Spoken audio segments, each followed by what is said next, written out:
Chapter 1. Ah Qin, are you really pregnant with his child? Mu Lin looked at Xiao Qing in surprise.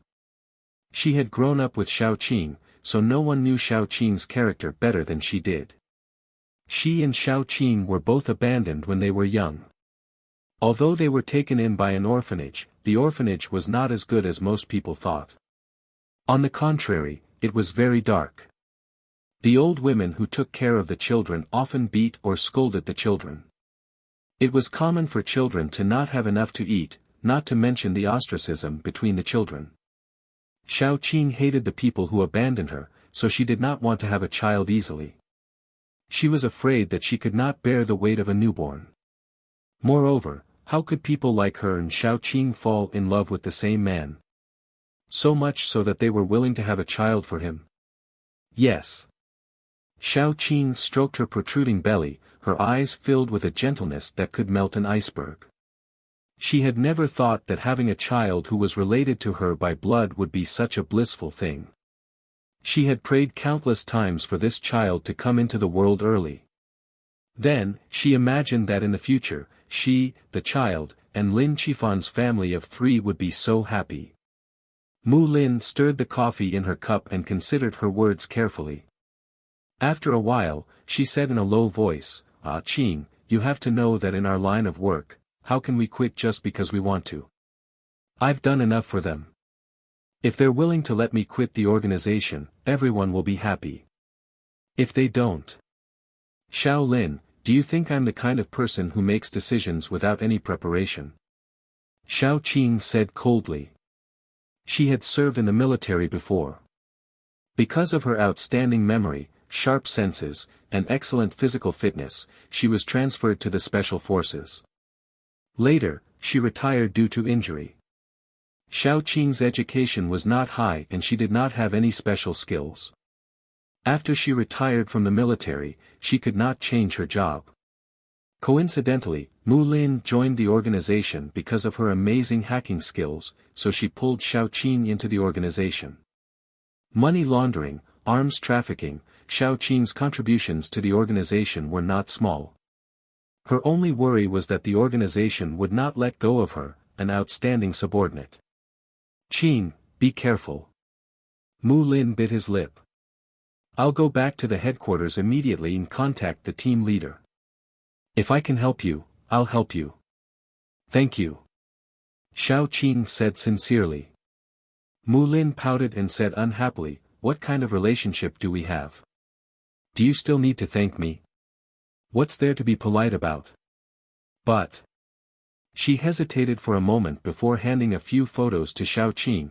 "Even though you're pregnant and shouldn't be too emotional, you should still take a look."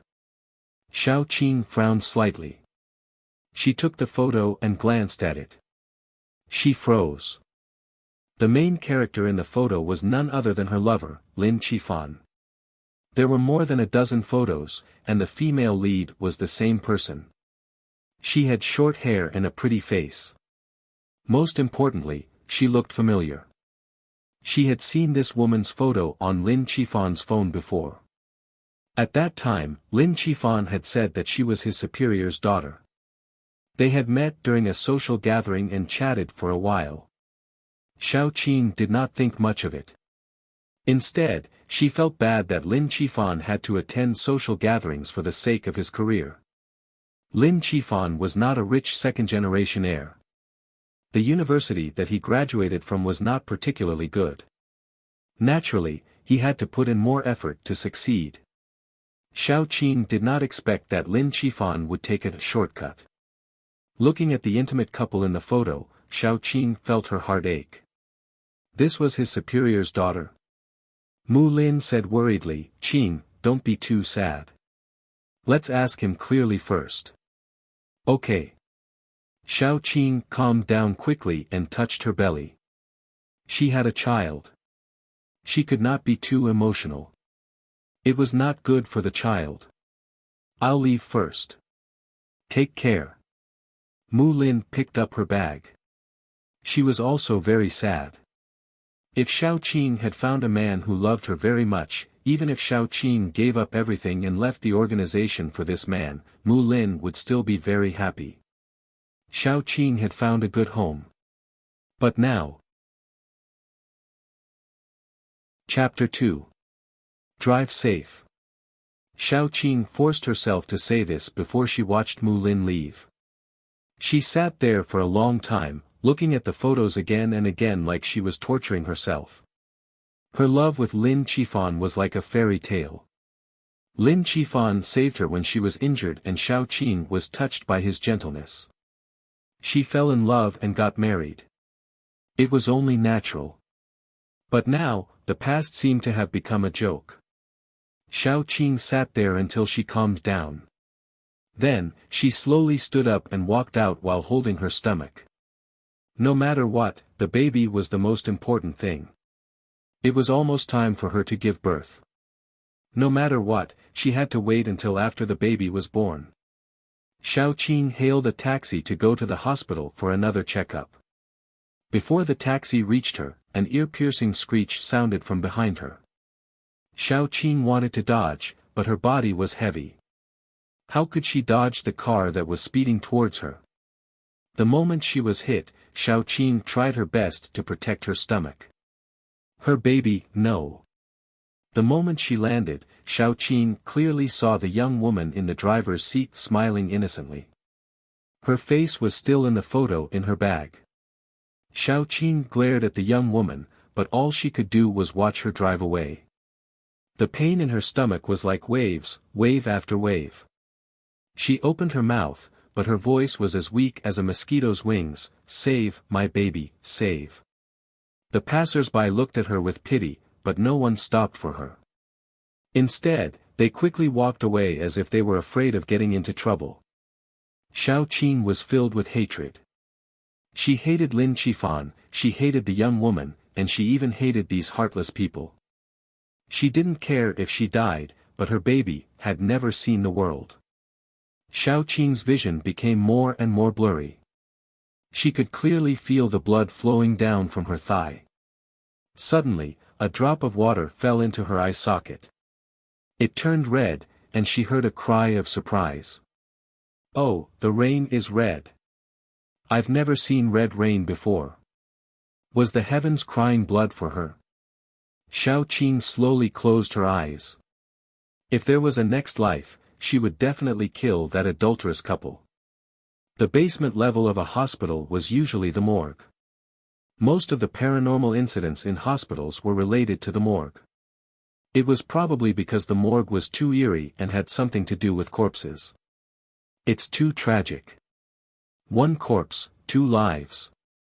Have you caught the culprit? Who knows? Look, no one came to collect the corpse. The voice gradually faded away. In Xiao Qin's ears, it was as if the wind had blown it away. She tried hard to open her eyes, but there was only blood in front of her. Xiao Qin remembered that she was dead. That car accident, her child. That's right. Her child. Xiao Qin stretched out her hand stiffly and brushed away the ice. She wanted to touch her belly, but her bulging belly moved on its own. There was a bulge here and there, as if something was moving around in her belly. Xiao Qin didn't have time to think about why she wasn't dead. Her heart was filled with joy. Was her child still alive? Xiao Qin lifted her clothes and saw that her round belly was greenish-gray. It was wriggling continuously. It must be her child. It must be her child. Xiao Qin wanted to cry, but no tears fell. She was a little flustered. How could she get her child out? Her child, in that dark and narrow space, must be very scared. Xiao Qin rubbed her belly as she thought. At this moment, she realized that her fingernails had become long and their color had turned greenish-black. One look and you could tell that they were very sharp. Xiao Qin looked at her fingernails expressionlessly. Suddenly, she stretched out her hand and slit her belly. Her thin belly was indeed slit open, but there was no blood. Instead, a white and chubby little hand reached out from the slit. "My child." Xiao Qin was very surprised. She watched as the little hand opened her belly and a chubby baby climbed out with difficulty. The baby wasn't wrinkled like a newborn baby at all. Instead, it was white and its face was pink. Other than one eye that was as black as a black hole, there was no white. It was completely like an ordinary child. He tilted his head and his eyes reflected Xiao Qing's sorry state. He bit his little finger and shouted at Xiao Qing, "Mama! Baby, my baby!" Xiao Qing hugged the little bun.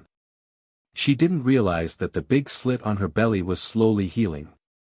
She anxiously kissed the little bun's face. The joy of regaining what she had lost and the light after the despair almost drove her crazy. The little bun also obediently wrapped his arms around his mama's neck. His little butt twisted in Xiao Qing's palm. Mama's kisses tickled him. After kissing the little bun and calming down, Xiao Qing realized that there wasn't even a scar on her belly, let alone a slit. Something was definitely wrong. Could it be that she was a ghost now? Or a zombie? It's cold in here. Baby, don't worry. Mama will take you out now.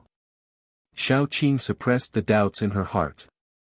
She pushed hard and pushed the place she was lying in. When she came out with the baby, she realized that she was lying in the freezer that contained the corpse. She was really dead. No matter what the reason was, she was still standing here, still breathing, and still holding her baby. She had to thank the heavens for all of this. The heavens must have pitied her and allowed her to return to this cold world, giving her a chance to take revenge. Mama, baby is hungry. The little bun pouted and looked pitifully at Xiao Qing. Xiao Qing, who felt sorry for the baby, was immediately melted. She kissed the little bun's face again. Baby, be good. Once we get out, you'll have something to eat. She just didn't know if she could produce milk in her current condition. If she couldn't, it would be a lot more troublesome. When she left the morgue, Xiao Qing discovered that her strength had increased by a lot, and her body had also become much lighter. These changes had all come so suddenly. If only there was a mirror at this time, she could also see if there were any changes to her current appearance. When Xiao Qing reached the first floor, she realized that she wasn't the only one who had changed. The moment she closed her eyes, the world had completely changed. Heaven and earth were turned upside down. Chapter 3. As soon as the elevator door opened, a skinny, greenish-black claw reached in.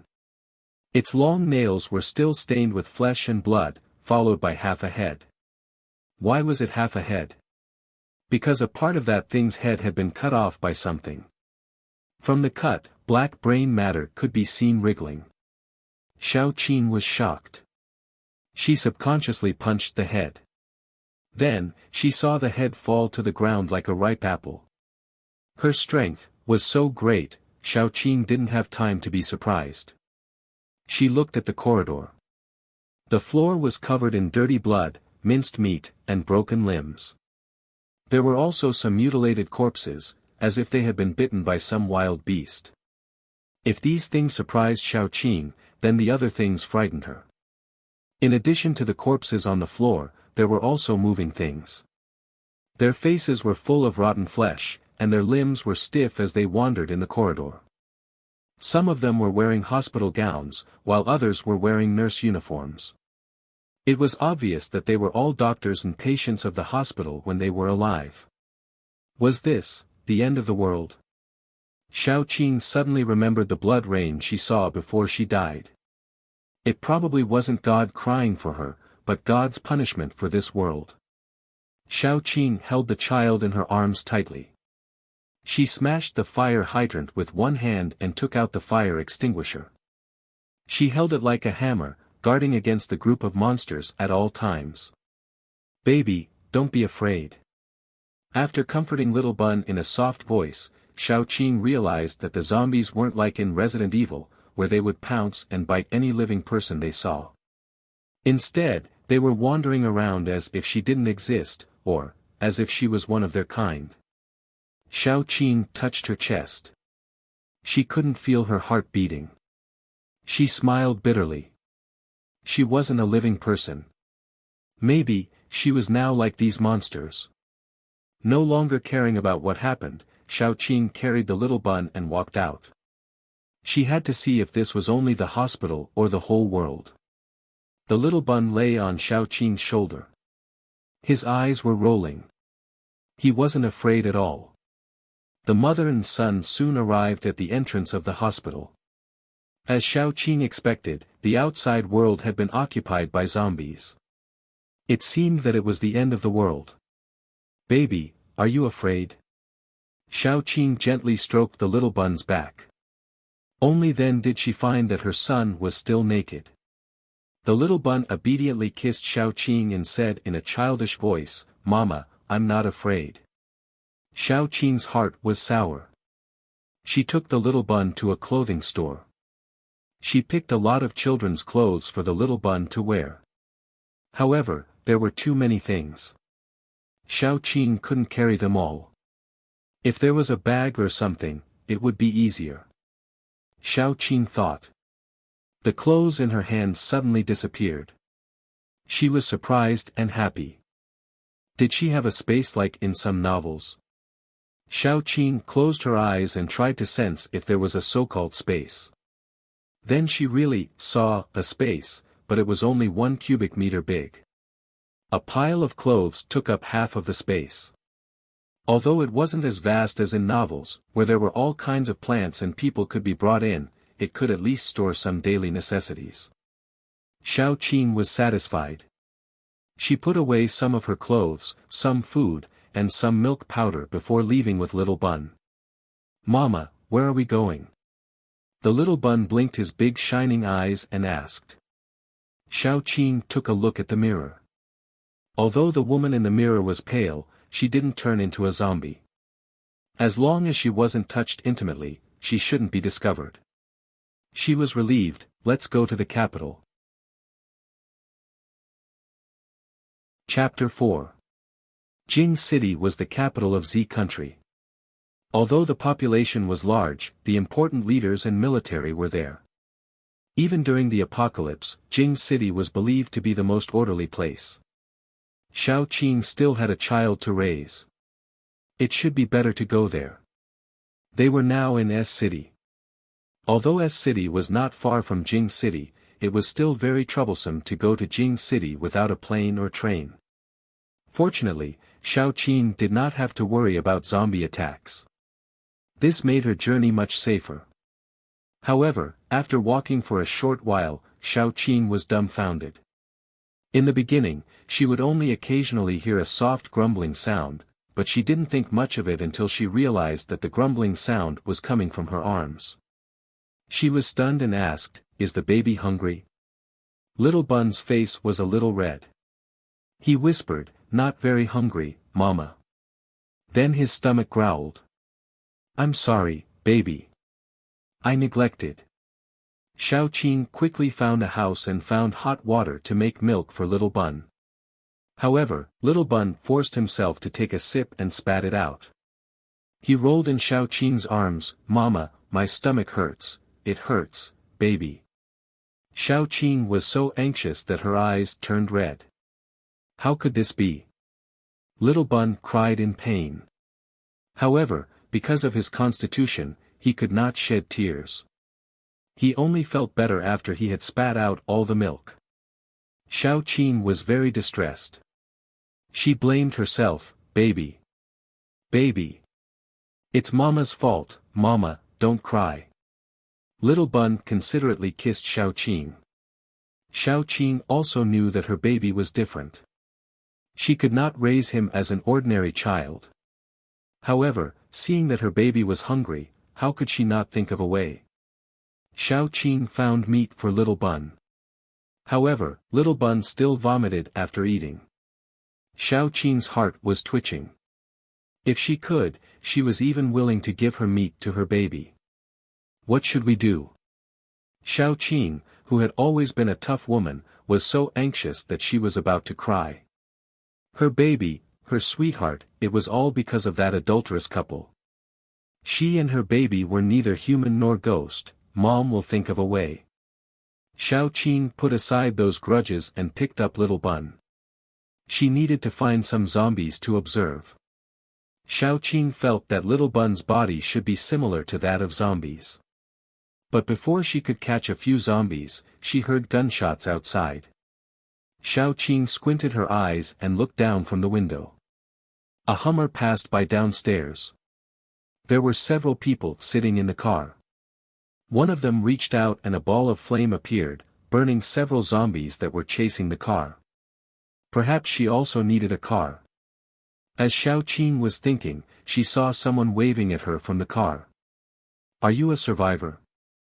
Xiao Qin thought for a moment and replied, "Yes, are you here to save us?"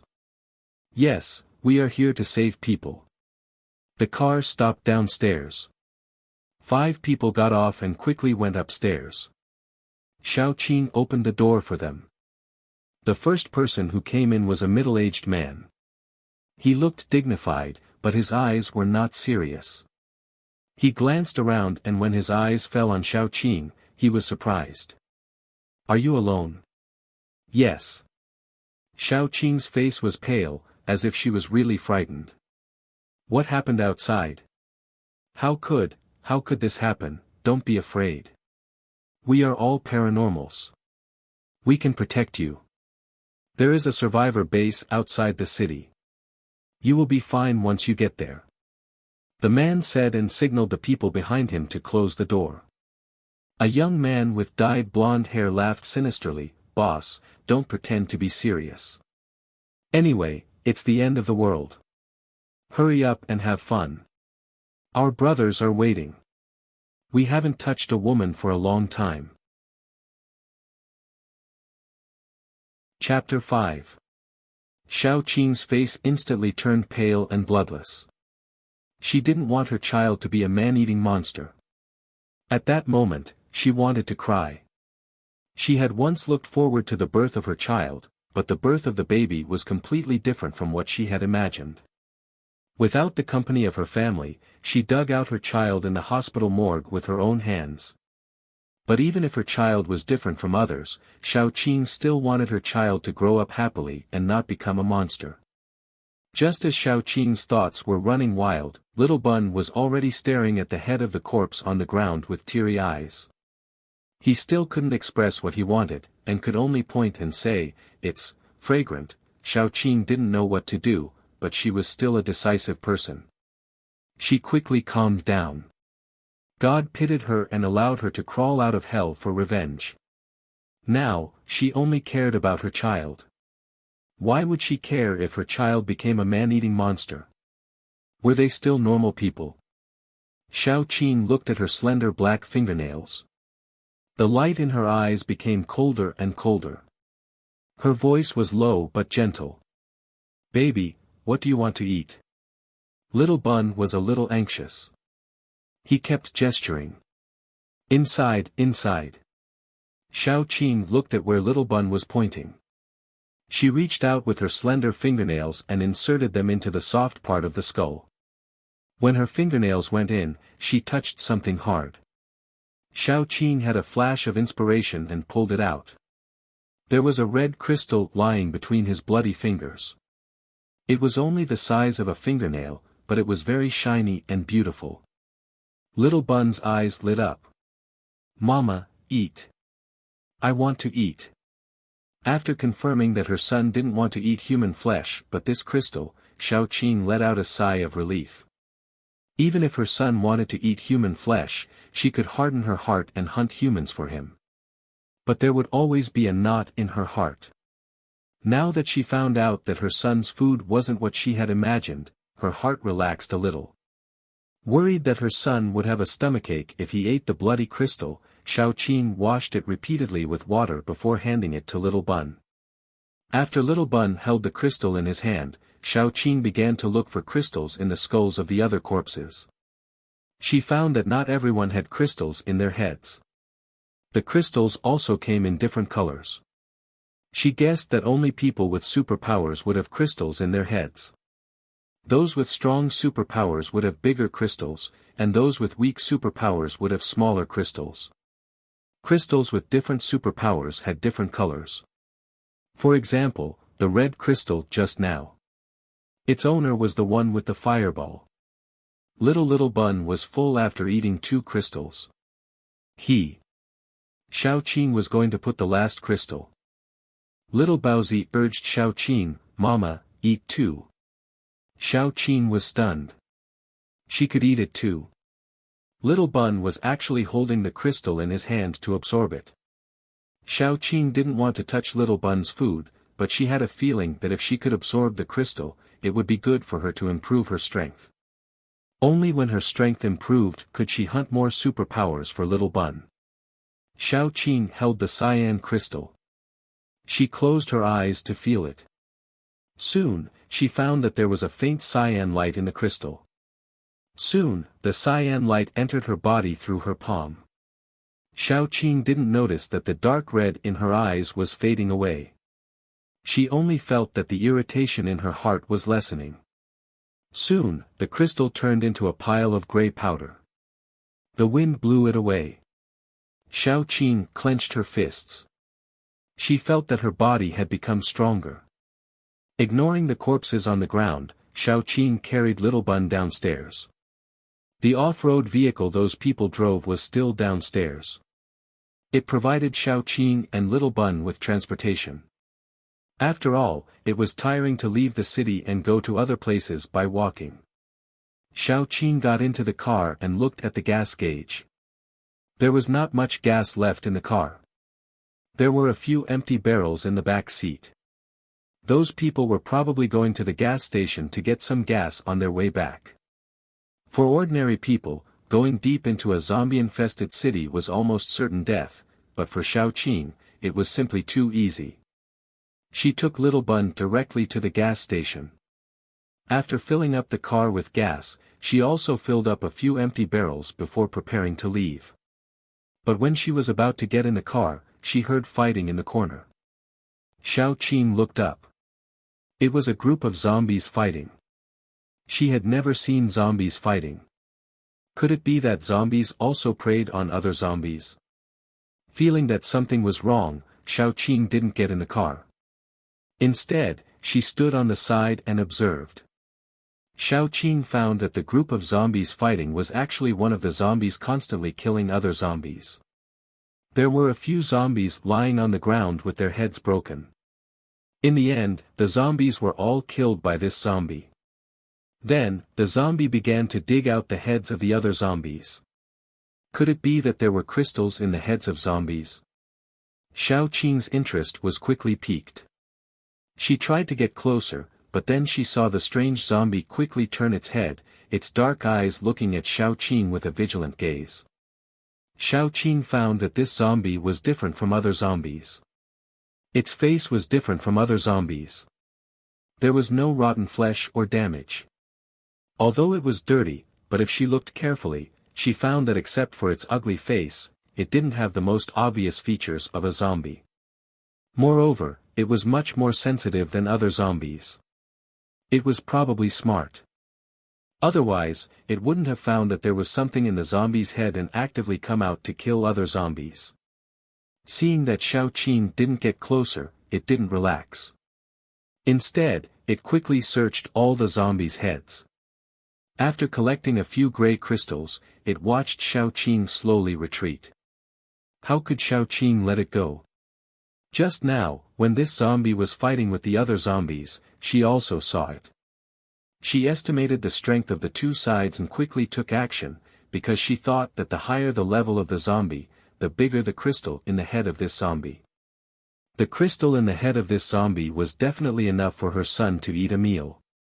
How could she let go of such a good prey? So Xiaoqing quickly made a move. She quickly went forward when the zombie was about to turn around and run away. However, this zombie was more flexible than other zombies. After hearing the sound, it didn't even look at Xiaoqing and started to run. It probably wanted to find a place to eat and digest the crystal first. Xiaoqing didn't expect it to run away directly. She was stunned for a moment. She looked at the baby in the car behind her and gave up chasing. She went back to the car with some regret. Xiao Qing took the baby and walked out. After walking for about 10 minutes, Xiao Qing kept feeling that something was watching her in the dark. When she looked in the mirror, that strange zombie was actually still following behind the car. Chapter 6. Xiao Qing had an intuition that she wanted to use this zombie as food, and this zombie also wanted to use her as food. Squinting her eyes, Xiao Qing secretly calculated how to catch this smart zombie. She was after all a human, and if she lost to a zombie in terms of brain, that would be really embarrassing. Xiao Qing leisurely walked for more than 2 hours. Seeing that it was already afternoon, she had to find a place to rest. After all, she would also be tired. Even if her body wasn't that tired, her mind was already tired. Xiao Qing found a small shop. There weren't many zombies inside, so it was quickly cleaned up. After cleaning up, Xiao Qing carried Little Bun inside.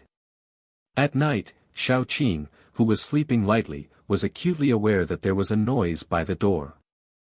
During the day, she used a wooden stick to block the door, so the noise lasted for a while before it stopped. After a while, a figure climbed in through the window. Xiao Qing deliberately left the window open. When the figure gradually came closer, the already awake Xiao Qing quickly got up and directly pushed him to the ground. Xiao Qing didn't know what would happen to her body after being bitten by a zombie, so she didn't dare to take the risk. She quickly grabbed the 2 arms of the zombie in front of her and snapped them. Then, the moment the zombie tried to raise its head to bite her, Xiao Qing stuffed a new sock into it. 2 minutes later, the zombie that was tied up like a fried dough twist was wriggling on the ground like a silkworm, but no matter what it did, it couldn't break free. Xiao Qing moved closer to take a look. The zombie's body looked like an 18 or 19-year-old boy. Its appearance was quite delicate, but unfortunately, it was no longer human. She carried Little Bun, who was still sleeping, to the corner and continued to sleep. She was going to wait until the next day to think about how to deal with this relatively strange zombie. Early the next morning, Xiao Qing woke up to see the zombie curled up in the corner. It was curled up into a small ball, looking very pitiful. Xiao Qing first absorbed a piece of gray crystal taken from the zombie's body. After confirming that it wouldn't have any adverse effects on the body, she gave Little Bun a few. After she found that zombies also had crystals in their bodies, she hunted some zombies. Xiao Qing found that most zombies didn't have crystals in their bodies. Only a few of them had crystals. In this way, she had to stay in the city for a few more days to collect some crystals and then leave with Little Bun. After all, hunting zombies was always easier than hunting people with superpowers. Thinking like this, she prepared to kill this zombie, and then go out to find food for Little Bun. Once she got close to the zombie, it woke up, continuously making woo woo woo sounds, as if it was threatening Xiao Qing. To threaten Xiao. Xiao Qing squatted down, one hand reaching out to the zombie's head. It was indeed smarter than other zombies. It knew that Xiao Qing wanted to kill it. Its originally ferocious appearance suddenly changed. It wriggled back, and made weak, pleased sounds. Although its eyes were already black and gray, it made people feel that there was a light shining inside. Xiao Qing's raised hand paused, and she hesitated. The reason why she didn't immediately kill this zombie was that this strange zombie gave her a feeling that it was the same kind of zombie. She was a different kind of human being, and he was a different kind of zombie. However, if she took a zombie with her, no matter where she went, it would be inconvenient, so Xiao Qing prepared to kill it. But looking at the zombie's struggling appearance, Xiao Qing couldn't help but think of the time when she was lying in a pool of blood, and also wanted to live. Can you understand the human language? Xiao Qing softened her movements, and touched the zombie's soft long hair. That zombie probably didn't understand Xiao Qing's words, but it could feel that Xiao Qing's killing intent was slowly dissipating. It hurriedly rubbed its head against Xiaoqing's palm, indicating that it was very obedient. Xiaoqing sighed, and sat next to the zombie. Before leaving this city, follow me, and I'll give you a quarter of the crystal stones. Looking at the zombie's obedient appearance, Xiaoqing's gloomy mood was a little better. She was on guard as she untied the zombie, but the zombie didn't attack her. It just obediently squatted in the corner. Xiaoqing found that the zombie's hands that were broken by her last night had recovered. This was a very strange zombie. As a reward for its obedience, Xiaoqing gave it a crystal stone. The zombie looked at Xiaoqing with its big black eyes. After a long while, it quietly reached out its hand, took the crystal stone from Xiaoqing's hand, and quickly ate it. It seemed that it could directly digest these crystals. After eating the crystal stone given by Xiaoqing, the zombie became closer to Xiaoqing. "Silly, I'll call you Air Dai from now on." Saying this, Xiaoqing laughed first. The zombie named Air Dai was keenly aware that this might be a very unpleasant name, but he didn't protest, and didn't dare to protest. He looked at Xiaoqing very honestly, which made people feel that he was a little silly. Looking at Air Dai's dusty cheeks and dirty clothes, Xiaoqing felt that she needed to help Air Dai clean up. She found a big tank from the store, and after filling it with water, Xiaoqing took off Air Dai's clothes. Air Dai stood there obediently, letting Xiaoqing take off his clothes. Xiaoqing's eyes moved down, sweeping over Air Dai's blue and white body, and stopped at a certain place. "Hey, it's not rotten." Air Dai, who didn't have any sense of shame, strangely had the impulse to retreat, but he was directly stuffed into the tank by Xiaoqing. Before she stuffed him in, Xiaoqing flicked a soft part of his body, and chuckled, "All the hair is gone." Looking at the confused Air Dai, Xiaoqing was a little embarrassed, and immediately prepared to bathe Air Dai. Zombies didn't like water, so he kept struggling in the water, but he was still washed clean by Xiaoqing. After the bath, he changed into a clean set of clothes. If you didn't look carefully, you wouldn't notice that Air Dai was a zombie. Touching the hair on Air Dai's head, Xiaoqing was very satisfied. At the beginning, she did have a trace of sympathy, but now she felt that it was quite good to have a zombie as a companion. At least zombies wouldn't stab her in the back. In this respect, those human beings were not as good as zombies. Looking at the adult and the child sitting on the ground, looking at her with the same confused eyes, Xiaoqing's heart softened. Probably after becoming a mother, women would have this kind of maternal love. This slowly overflowing softness temporarily covered the haze in Xiaoqing's heart, and made her clearly feel that besides revenge, she had other reasons to live. Chapter 7. Xiaoqing let out a sigh of relief after digging out the crystals. She and Air Dai cooperated well. Air Dai almost swept through the entire city with her. In the corner of Xiaoqing's space, there was a small pile of crystals. These were the fruits of their labor for the past 2 days. These crystals, excluding the ones given to Air Dai, were enough for Little Bun to eat for a month or 2. Xiaoqing prepared to leave. Before leaving, she took Air Dai to the largest shopping mall in the city. She planned to clean up the place for Air Dai to live in the future. After all, Xiaoqing couldn't always bring a zombie with her. Even if Air Dai was much smarter than normal zombies, there was still a lot of things to do. There were a lot of people in the mall, and a lot of people had turned into zombies. Xiaoqing entered the first floor and saw zombies wandering around, twice as many as on the street. Once they entered the mall, the human and the zombie began to move quickly. Although they had only known each other for a week, Xiaoqing and Air Dai had developed a great tacit understanding. Air Dai quickly seduced a zombie that looked more agile than normal wandering zombies. It slowly moved towards the door.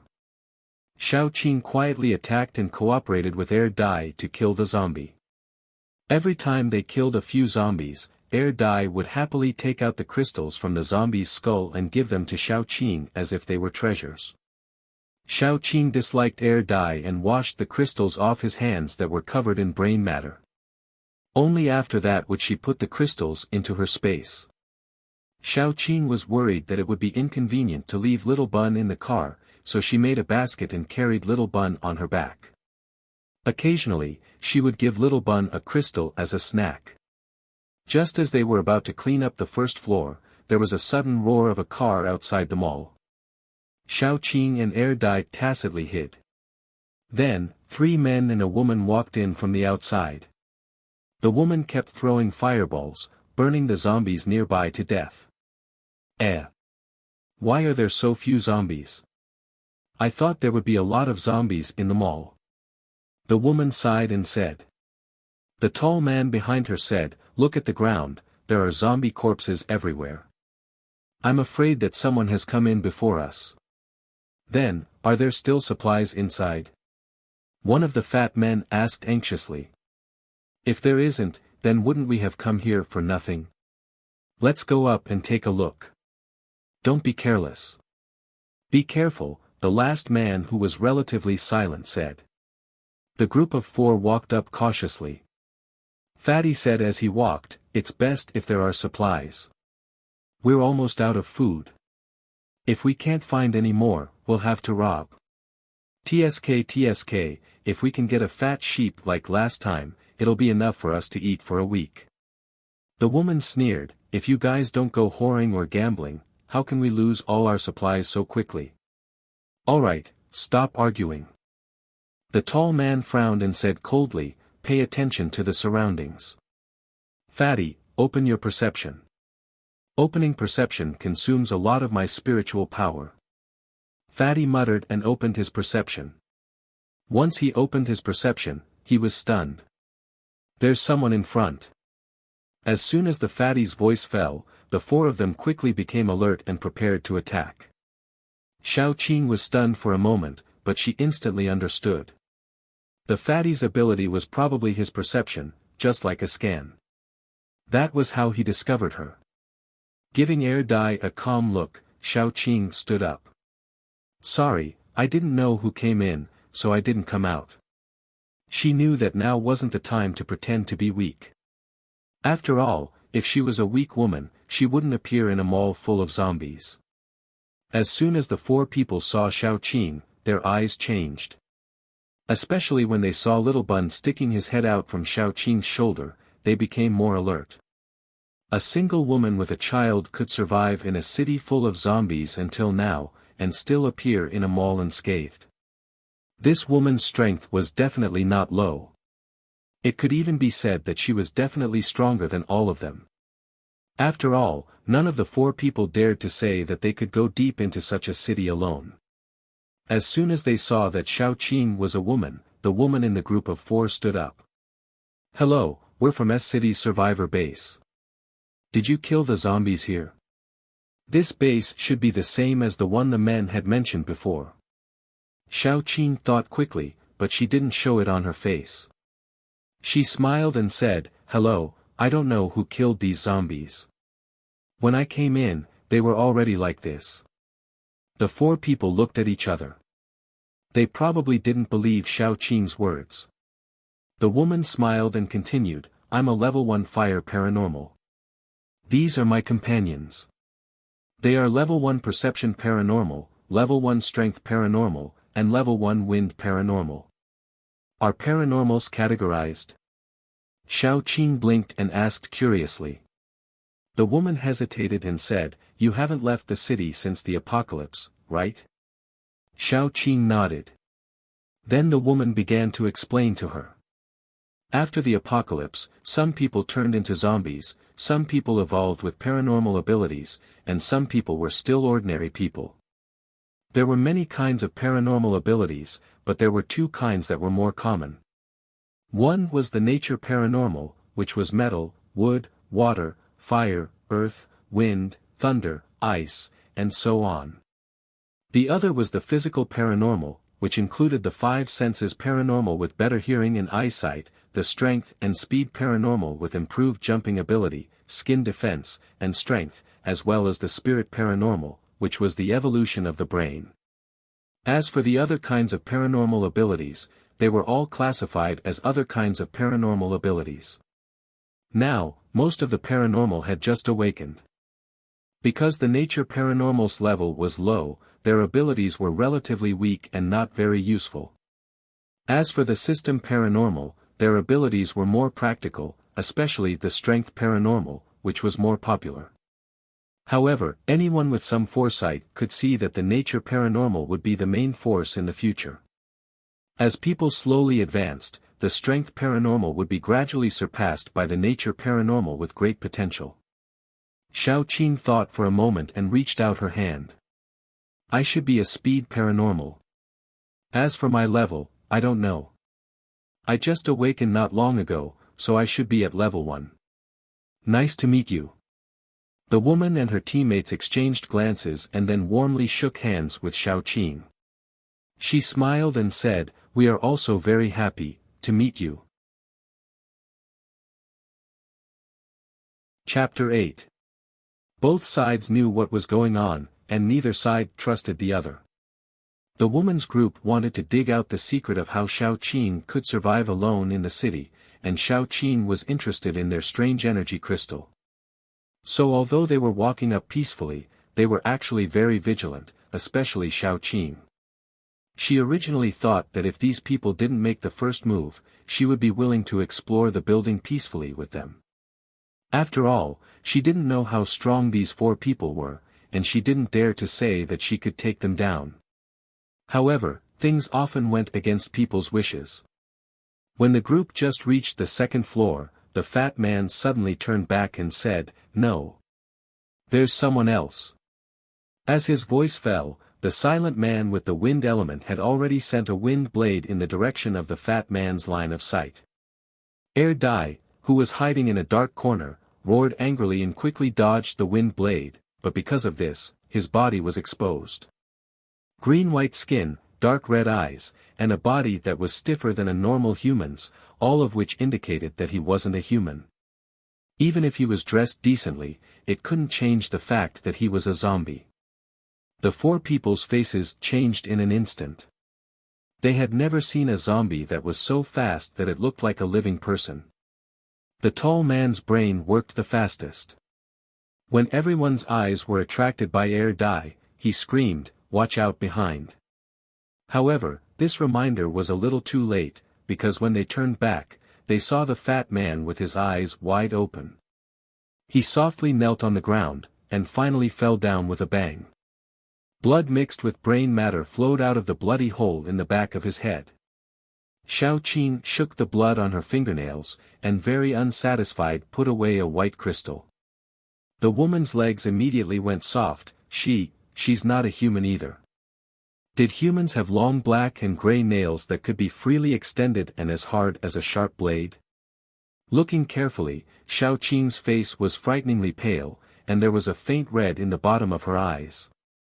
Even Little Bun, who was peeking out from her shoulder, became scary, especially when Little Bun looked at them with his sinister eyes. This time, they had indeed discovered the secret of Xiao Qing's survival in the city. It turned out that this beautiful woman in front of them was not human at all. "I didn't want to kill you." Xiao Qing curled her lips and her eyes turned sharp. Dai. The restless Dai received the order and immediately rushed towards the remaining 3 people. The weakest, Fatty, was already dead. The remaining 3 were not weak at all. She had seen what she shouldn't have seen. Xiao Qing would never let them leave alive. The moment Dai made his move, she also made her move. After being resurrected, Xiao Qing's speed, strength, and defense had greatly increased. After absorbing so many crystals, her growth in all aspects was even more significant. Not to mention, she was good at using short weapons. Now that her fingernails were sharp and tough, her fighting strength had increased by a lot. It was the early days of the apocalypse, and these ability users were still exploring. They couldn't use their abilities skillfully, and their fighting strength was greatly reduced. After a short while, they were covered in wounds, but they couldn't hurt Dai and Xiao Qing at all. Go to hell. The woman was the first to collapse. She suddenly rushed toward Xiao Qing without dodging. She gathered a ball of fire in her palm, and the ball of fire was getting bigger and bigger. Her forehead began to sweat. Xiao Qing could see that she had used all her ability to gather the ball of fire. She didn't even use a bit of her ability to control the ball of fire. This kind of fireball would explode if she wasn't careful. It seemed that the woman was ready to die together with her. Just as Xiao Qing was about to retreat, the tall man took the opportunity to release a wind ring to bind her ankles, making it impossible for her to escape. Dai was also entangled by the silent man. Xiao Qing's eyes were red. She stared at the woman and quickly threw Little Bun away. As soon as the woman came close, she would crush her throat. Even if they died together, the woman would die first. However, Xiao Qing really didn't want to die. After all, she still needed to raise Little Bun. If she died, Little Bun was a child. His identity was so sensitive, and he had to eat zombie crystals and ability users' energy. How could he survive in the apocalypse? However, the scene in front of her didn't allow her to take any chances. The woman quickly approached, and Xiao Qing's eyes were getting redder. She stared at the woman and felt a little irritated. If she had a long-range attack, she wouldn't be at such a disadvantage. Even if she had the ability to strengthen her body, she might still be able to survive. However, there were no ifs in this world. She could only endure it or hope that the fireball didn't explode after the woman died. Although the latter was almost impossible. The moment the woman came in front of Xiao Qing had already reached out her hand and crushed her throat. However, the woman's body had already fallen into Xiao Qing's arms. With a loud bang, the fireball rose and swallowed the two figures.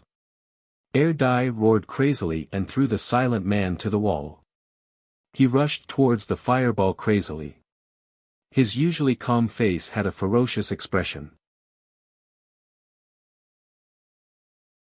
Chapter 9. However, Dai didn't manage to jump into the fire, because the green flames rose to the sky and blocked it. The fire gradually went out, revealing a large green cocoon inside. The cocoon looked like a cage made of willow branches.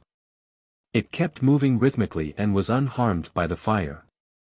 When the fire was completely extinguished, the plants that made up the cocoon slowly shrank, revealing Xiao Qing. Her face was paler than before, but she didn't look any different. Dai was stunned, and so were the other two superpowered men. The first one to react was the tall and thin man with the wind superpower. He didn't hesitate to leave his partner and run away. Xiao Qing looked at him reflexively. Green vines suddenly appeared under the man's feet and quickly climbed up his thighs, binding him tightly. These vines had small sharp thorns. Once they pierced the skin, they would quickly release an anesthetic liquid. The man's pupils dilated in an instant, and his body went limp. He forced himself to stay strong and release his superpower. However, before the small wind blades could fall on the vines, the sharp nails had penetrated the back of his head. There was a part of the back of a person's head that wasn't covered by the skull. When the nails pierced through, it was the soft brain. By the time Xiao Qing pulled out her fingernails, there was already a blue spirit stone between her two fingernails. The last man was a strength superpower. His face was a little pale, probably because he knew that if the three of them couldn't take down Xiao Qing and Dai, he would definitely die alone. At this moment, Xiao Qing's eyes were red. She lowered her head slightly and looked at the silent man with cold eyes. His eyes quickly dimmed, because Dai had broken his spine from behind. Xiao Qing was very satisfied with the 4 energy crystals. Moreover, she had suddenly awakened a superpower, which was what made her excited. Now, even if she blended into the crowd, she could pretend to be a wood-type ability user. Her safety was greatly improved. After retrieving the crystal, Xiao Qing carried little Baozi on her back again. Her heart ached as she checked little Baozi's body. Fortunately, little Baozi was not an ordinary child. Otherwise, little Baozi would have been in pain when she threw him out. After dealing with the scene, Xiaoqing took Dai upstairs. Since he almost lost his life, Dai didn't want to be too far away from Xiaoqing. Even when they were cleaning, Dai would try to stay close to Xiaoqing. They spent the whole day cleaning up the mall, and very soon, the interior of the mall was cleaned up. After throwing all the corpses out and cleaning the place, Xiaoqing sat on the floor and gestured for Dai to sit down as well. Come. Dai sat beside Xiaoqing obediently. He stared at Xiaoqing with his clean and clear eyes, like a husky. Xiaoqing took out a lot of crystals from the space, and then took out a small red bag. There was no pattern on it. It was simply made of 2 pieces of cloth. Xiaoqing put the crystals into the bag, and then hung the bag around Dai's neck. Dai looked very happy. He kept touching the bag with his hands, but he was afraid that his long nails would scratch the bag. His careful look was somewhat cute. Dai, I have to go. In the future, you will live here alone. Well, you will be a zombie. Don't provoke too many zombies. They are so fierce. Can you beat them in a group fight? Live well. Maybe we can meet again in the future.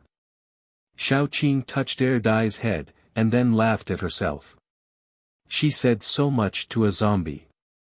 How could he understand? Dai suddenly opened his eyes wide and shouted at Xiaoqing. He also pulled the red bag and stuffed it into Xiaoqing's hand. His expression was very sad. Xiaoqing couldn't bear to see him like this. After living together for a few days, Xiaoqing could understand Dai's meaning. He was clearly saying that he didn't want any of the crystals, as long as Xiaoqing didn't leave. But how could Xiaoqing not leave? No matter what her body became, her spirit was always a human. Living in a place without people for a long time, even the most tenacious person would go crazy. Not to mention she wanted revenge. I'm leaving. Take care. Once again, she hung the red bag around Dai's neck. Xiaoqing walked down. She walked forward. Dai was like a child who did something wrong and wanted to follow behind her. When Xiaoqing walked, Dai followed. When Xiaoqing stopped, Dai also stopped. As long as Xiaoqing turned around, she could see Dai standing alone not far behind her. He looked like he wanted to follow but didn't dare to. She was a bit soft-hearted. She had to bite the bullet and get on the car. When she ran out of the city gate, Xiaoqing couldn't help but look back.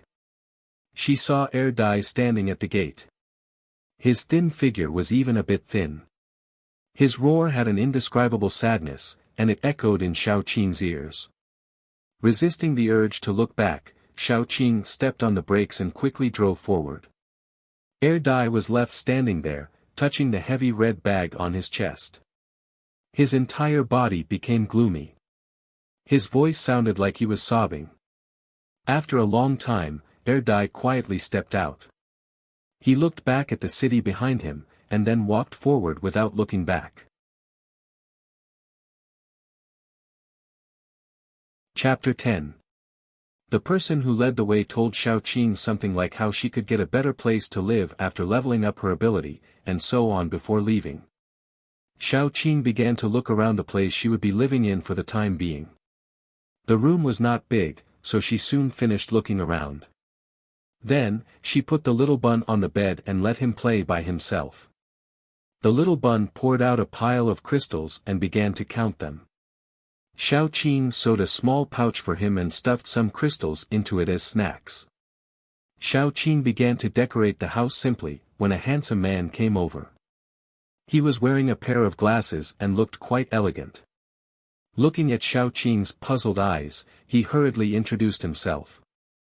I live next door to you. I heard that a new person moved in, so I came over to take a look. We'll be neighbors from now on. If you need any help, just let me know. Xiaoqing and he got to know each other. After a round of greetings, she watched him leave. During the whole time, the man named Li Jing was peeking at Xiaoqing's breasts and buttocks. It was obvious that he was not a decent man. However, through Li Jing, Xiaoqing also learned some things. For example, as a superpowered person, they couldn't be a freeloader.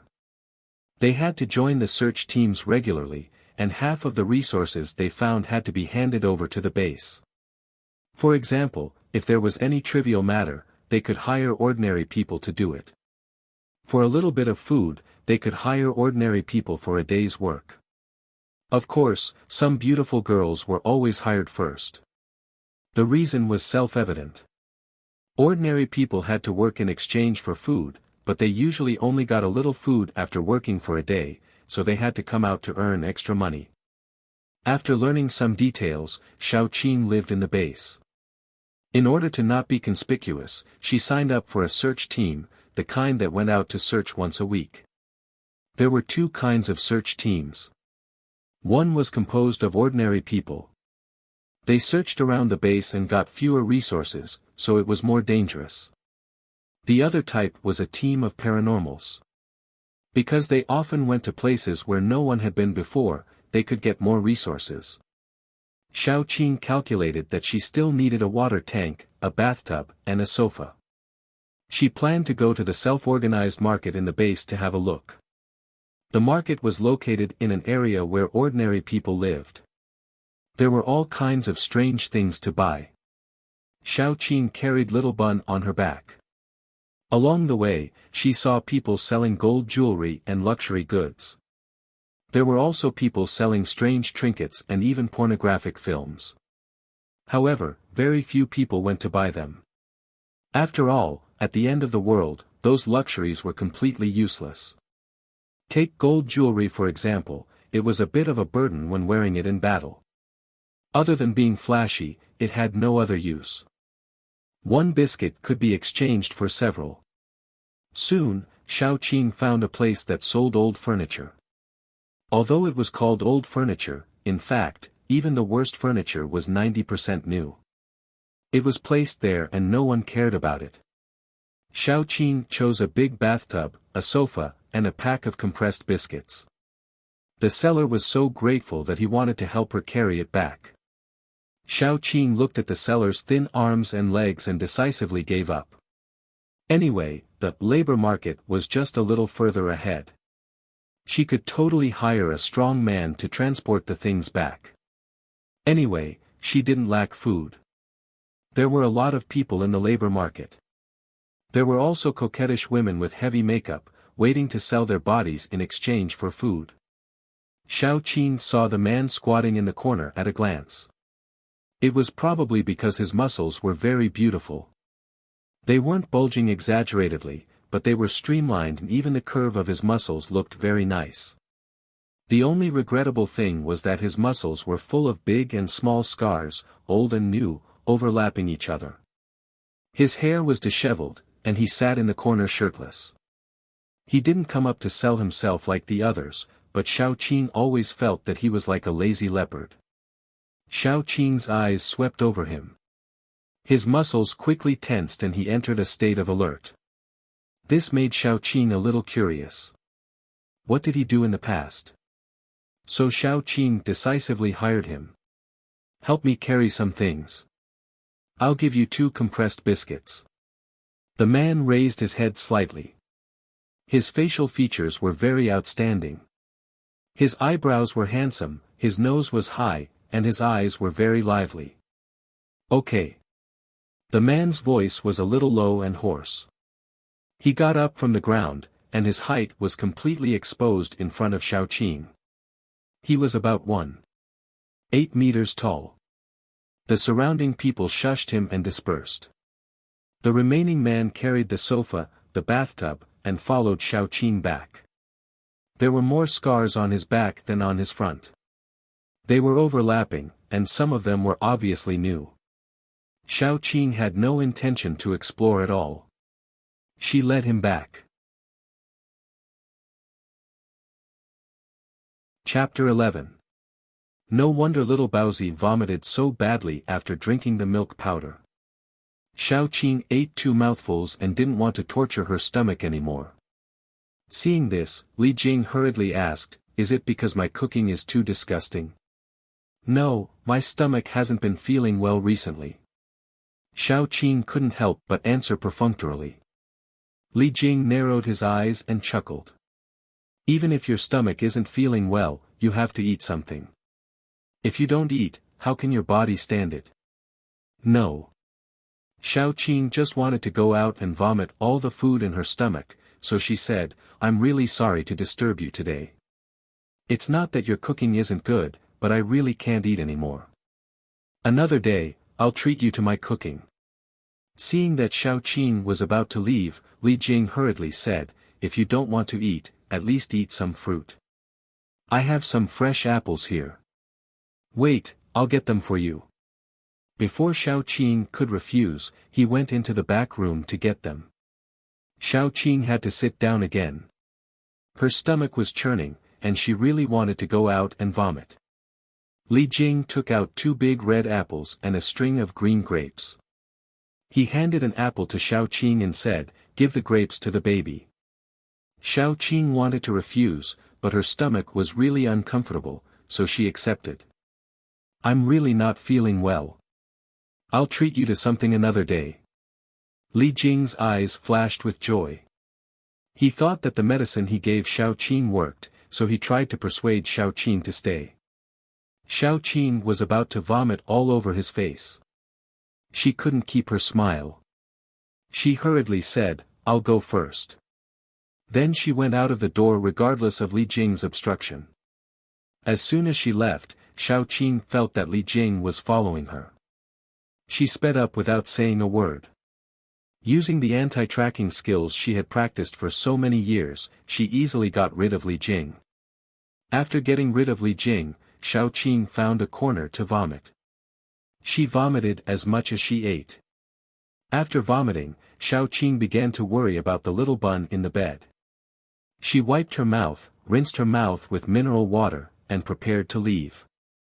He had only taken 2 steps when he saw a familiar figure walk out of the tent. His back was still bare, revealing his strong and muscular waist. He obviously also noticed Xiao Qing, and his body stiffened. Xiao Qing then saw that there were many more wounds on his body. Most of them were bruises. Xiao Qing wanted to leave, but she stopped when her eyes met with the man's deep eyes. The man seemed to be hesitating. After a while, he came over and asked in a low voice, Master, do you need any more labor? Xiao Qing frowned slightly. Her gaze fell on the man's scarred chest. She sneered, asking a woman if she needs labor, in the middle of the night. Aren't you afraid that I'll let my imagination run wild and really ask you to labor? The man was obviously at a loss. He was stunned for a moment, and his cheeks were covered by the moonlight. His lips squirmed, and he stuttered, I didn't mean that. I know. I'm just kidding. Xiao Qing spurned her own bad taste and patted the man's shoulder, can you tell me what you need? Medicine, anti-inflammatory. The man's eyes lit up, and then quickly dimmed. Medicine was even scarcer after the apocalypse. Most of the medicine was controlled by the base and provided to the injured paranormals. The rest could be exchanged with points, but the points needed to be exchanged with materials, and the amount of points needed to exchange for medicine was very high. The man didn't have any abilities, so he could only rely on his physical strength. He also joined a search team made up of ordinary people, but the amount he got was only enough to eat, and he couldn't take out any extra materials to exchange for points. He lived frugally, and the points he collected were not even enough to exchange for the most common medicine. Therefore, after the apocalypse, ordinary people really couldn't afford to get sick. I have some. Xiao Qing had collected a lot of medicine, but she later found that she and Little Bun didn't have the physique to get sick, so the medicine was useless. Fortunately, she didn't have time to throw it away. Can you give me some? I can help you. As he spoke, the man's face turned red. He naturally knew that he was taking advantage of Xiao Qing. Yes, but I have a question to ask you. Xiao Qing nodded and asked, what did you do before? The man said, I used to be a soldier, but later I retired due to injury.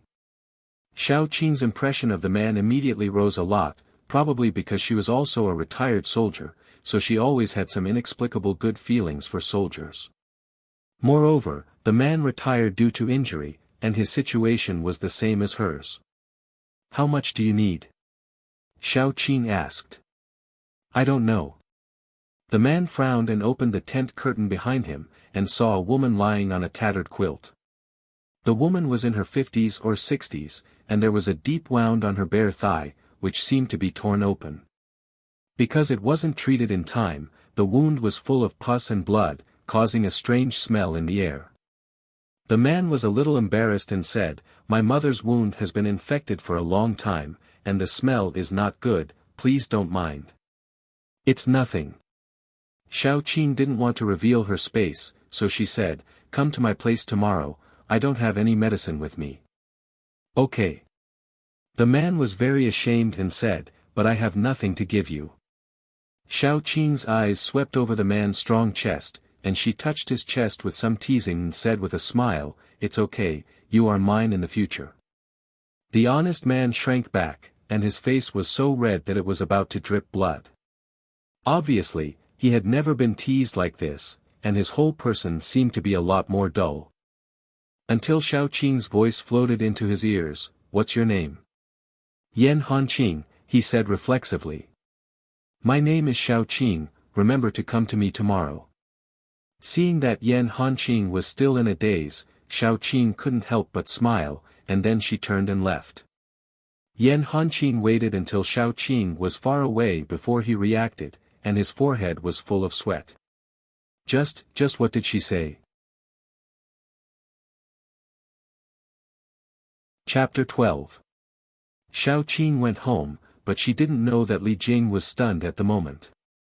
He gave Xiao Qing a strong knockout drug, the kind that could knock out a cow, but Xiao Qing not only didn't faint in his house, but also walked faster than anyone else and got rid of him. "What knockout drug?"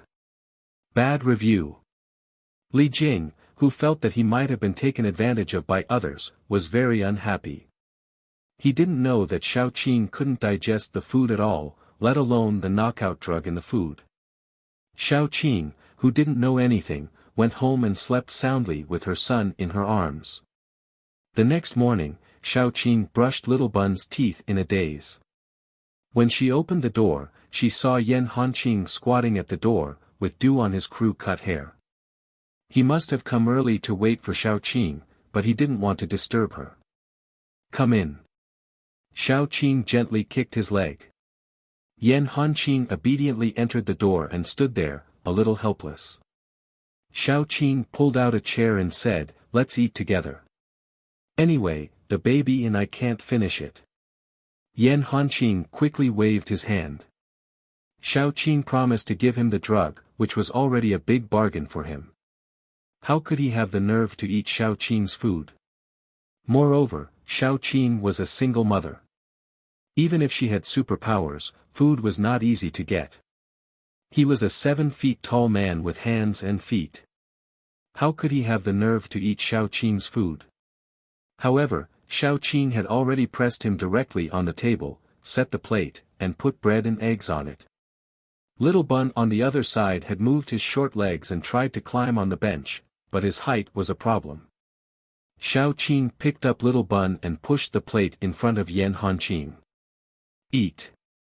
Yan Hanqing still wanted to decline, but Xiao Qing had already said, "I'm going out to search for supplies, and I'll take you with me.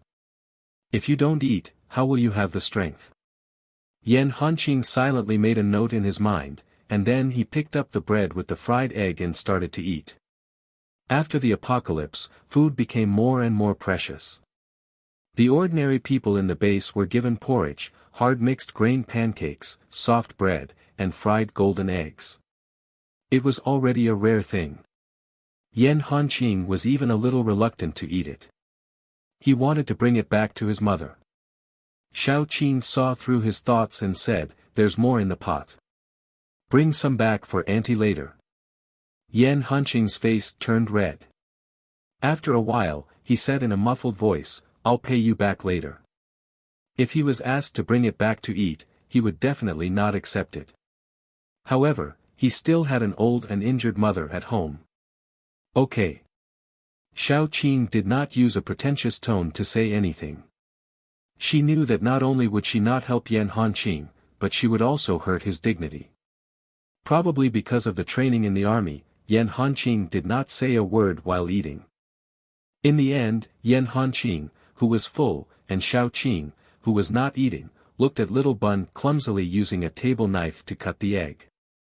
Little Bun and Xiao Qing were different. Xiao Qing only wanted to vomit after eating normal food, but Little Bun could still eat some high-calorie food after absorbing some crystals. Therefore, Xiao Qing often made something to nourish Little Bun. Perhaps subconsciously, she still hoped that Little Bun could be like a normal child. Here's medicine that can last for about 2 weeks. Take it back first. Xiao Qing took out the medicine bag that she had prepared beforehand and handed it to Yan Hanqing. I'm going out in 2 days. Are you free? I can ask a friend to take care of my mother. Yan Hanqing nodded. I'm fine. That's good. Xiao Qing stood up and packed the remaining fried egg in the pot. She also stuffed a few packs of ham sausages and bread into it and handed it to Yan Hanqing. Don't forget. It should be the day after tomorrow at the latest. Yan Hanqing nodded. He was eager to go back and give his mother the medicine. Xiao Qing did not ask him to stay. Go quickly. I'm going to see Auntie too.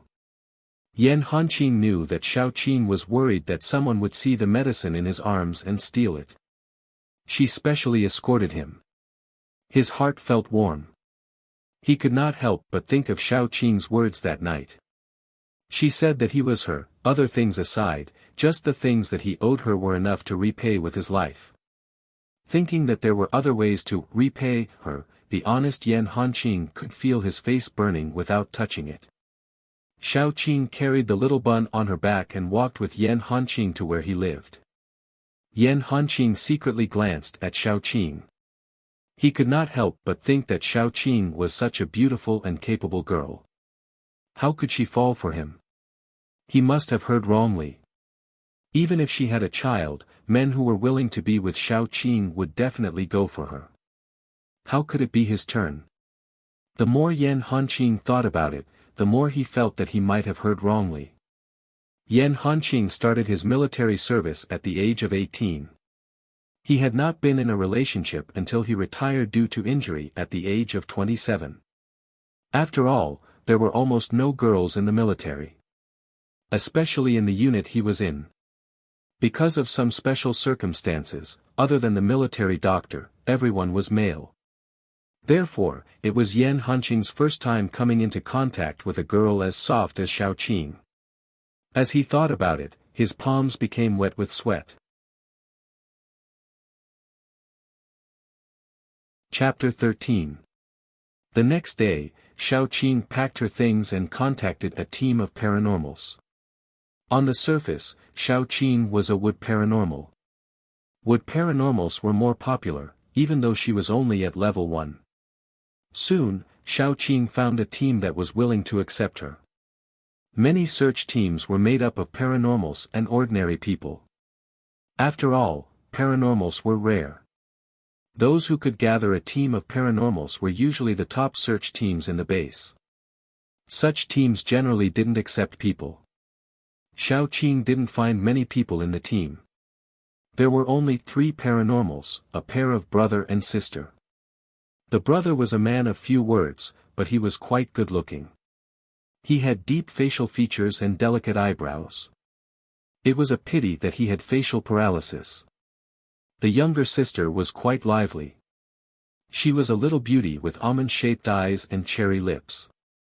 She wore a little halter top that revealed her navel and chattered very energetically. Thus, Xiao Qing quickly found out that the older brother's name was Gu Chuan and the younger sister's name was Gu Panpan. The other paranormal was called Atu. He was round and had an earth paranormal ability. In addition to the 3 paranormals, there was also a couple of ordinary people. Including Xiao Qing and the others, there were 7 people. Xiao Qing arrived at the agreed meeting place. The other people had also arrived. When the woman saw Xiao Qing, her face changed. She muttered, "You're going out to search for supplies with a child. It's not like you're on vacation. Do you want to die?" The man hurriedly pulled his wife's sleeve and smiled pleasingly. "Don't mind her, madam. My wife is quite straightforward." Xiao Qing shook her head and said, "I don't know many people in the base. The baby is still young. I don't feel safe to entrust him to others, so I brought him with me. Don't worry, my baby also has a paranormal ability. Although it's only his 5 senses, it's still useful. He won't drag you down." When they heard that the little bun had a paranormal ability, the couple's face changed. They didn't say anything else. Gu Panpan was more enthusiastic. She waved her hand and said, "Hurry up and get in the car. Let's go now. It'll take an hour to get there." Xiao Qing got into the car with Little Bun and Yan Hanqing. Yan Hanqing was carrying a bag, which contained the water and food that Xiao Qing had brought, as well as some tools that he had brought. The 7 of them split into 2 cars. Xiao Qing, Yan Hanqing, and the siblings were in one car, while the young couple and the fat man were in the other. Along the way, Gu Panpan's mouth never stopped talking. She talked about everything from before the apocalypse to the apocalypse, from food and clothing to entertainment, from gossip to rumors. In the end, Xiao Qing was completely stupefied. She finally understood why Gu Chuan always had a poker face. If she had such a younger sister, she would probably have a paralyzed face now. Moreover, it was possible that the person with facial paralysis was more powerful than Gu Chuan. When they finally arrived at their destination, Xiao Qing got out of the car as if she was escaping. Gu Panpan was still not satisfied. After she got out of the passenger seat, she looked at Xiao Qing with a happy expression. "I'll talk to you again when I have time." Xiao Qing was speechless. "I refuse." The 7 of them, including Little Bun, entered the destination together. Because of various reasons, even though they knew that there were many good things in big cities, they didn't dare to enter big cities to search for supplies. They could only go to smaller towns. Most of the houses in the towns were single-story houses. The density of people was low, so there were fewer zombies than in big cities. For a small search team like them, although there was less meat in the towns, it was much safer. As soon as they got out of the car, Xiao Qing noticed that the man beside her quickly became alert.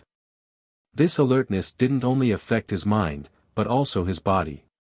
His muscles were in a state of alertness. As long as there was danger, he would be able to react immediately. Should it be said that he was indeed from the military? Xiao Qing glanced at Yan Hanqing from the corner of her eyes. She took the lead and walked forward. Yan Hanqing quickly followed. He stood behind Xiao Qing on the left. This position could prevent people from sneaking up on Xiao Qing. Secondly, if something unexpected happened, he could quickly block the disaster for Xiao Qing.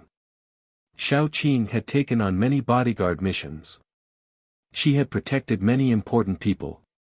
Naturally, she understood the meaning of Yan Hanqing's actions better than anyone else. Xiao Qing couldn't help but smile. Even her footsteps became lighter. The second she died, her heart was filled with hatred. She hated the woman who killed her and her baby. She hated Lin Qifan who betrayed her. Because of this, she even thought that there were no good men in the world. All men were bad. However, at this second, Yan Hanqing made Xiao Qing feel that no matter what Yan Hanqing's thoughts were, whether it was to repay a debt of gratitude or to get used to it, at least he was a good man. Previously, she helped Yan Hanqing because of her colleagues. Now, she felt that her decision was right. "Don't get separated when we enter the town." Gu Chuan said the second sentence after he met Xiao Qing. Before that, he only said 2 words, "Hello." Even his self-introduction was done by Gu Panpan. "Once we get separated, it will be difficult to rescue if we are surrounded by zombies. So, try not to stray too far from the team. Gu Panpan added carefully. Then, they really stepped into the town. Normally, when a search team went out to search for supplies, they would also search for survivors.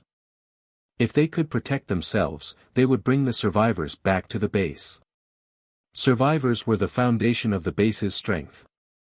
If a survivor wanted to live in the base for a long time, they would have to hand over half of their supplies. The base would give out 10% of this half to the people who found the survivor. Of course, people like Xiaoqing, who looked poor on the surface, might be too lazy to save people if they met someone who was in a bad mood. After they entered the town, they kept their vigilance and started searching. People in the countryside usually had some food in their homes. After the harvest every year, they would build a kind of pointed grain store to store food. Therefore, Xiaoqing and the others had to search from house to house and bring back all the food they found. Unfortunately, this kind of town was close to the base, so people had already been here. Most of the things on the surface had already been searched. The group searched for a long time. Except for zombies, they didn't find any grains of rice. However, they saw a lot of corpses. Many people in the family had one person turned into a zombie, and the whole family had been bitten to death and turned into zombies. There were also people whose whole family had turned into zombies, and only one person was alive. This kind of people was more miserable. They were all gnawed to bones. I remember that there is a granary in front of us. It is where the merchants in the village store their rice. Chu pointed to the front and said, "Why don't we go and have a look?" Chapter 14. There were a lot of zombies around the granary, so there should still be some food left. After some discussion, they decided to go to the granary. Xiaoqing also successfully witnessed Gu Panpan and Gu Chuan's superpowers. Gu Panpan was a girl, but her superpower was actually strengthening. At the beginning of the battle, she turned into a King Kong Barbie, the kind that could tear apart zombies with her bare hands. On the other hand, Gu Chuan's ability was ice. His current ability wasn't very strong and was mainly used as a support. Every time, Gu Chuan would use his ability to freeze the zombies' feet, making them unable to move for a short period of time.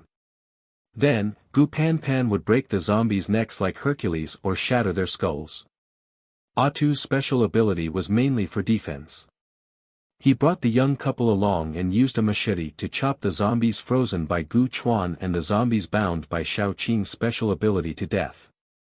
Yan Hanqing silently followed Xiaoqing, holding a knife in his hand.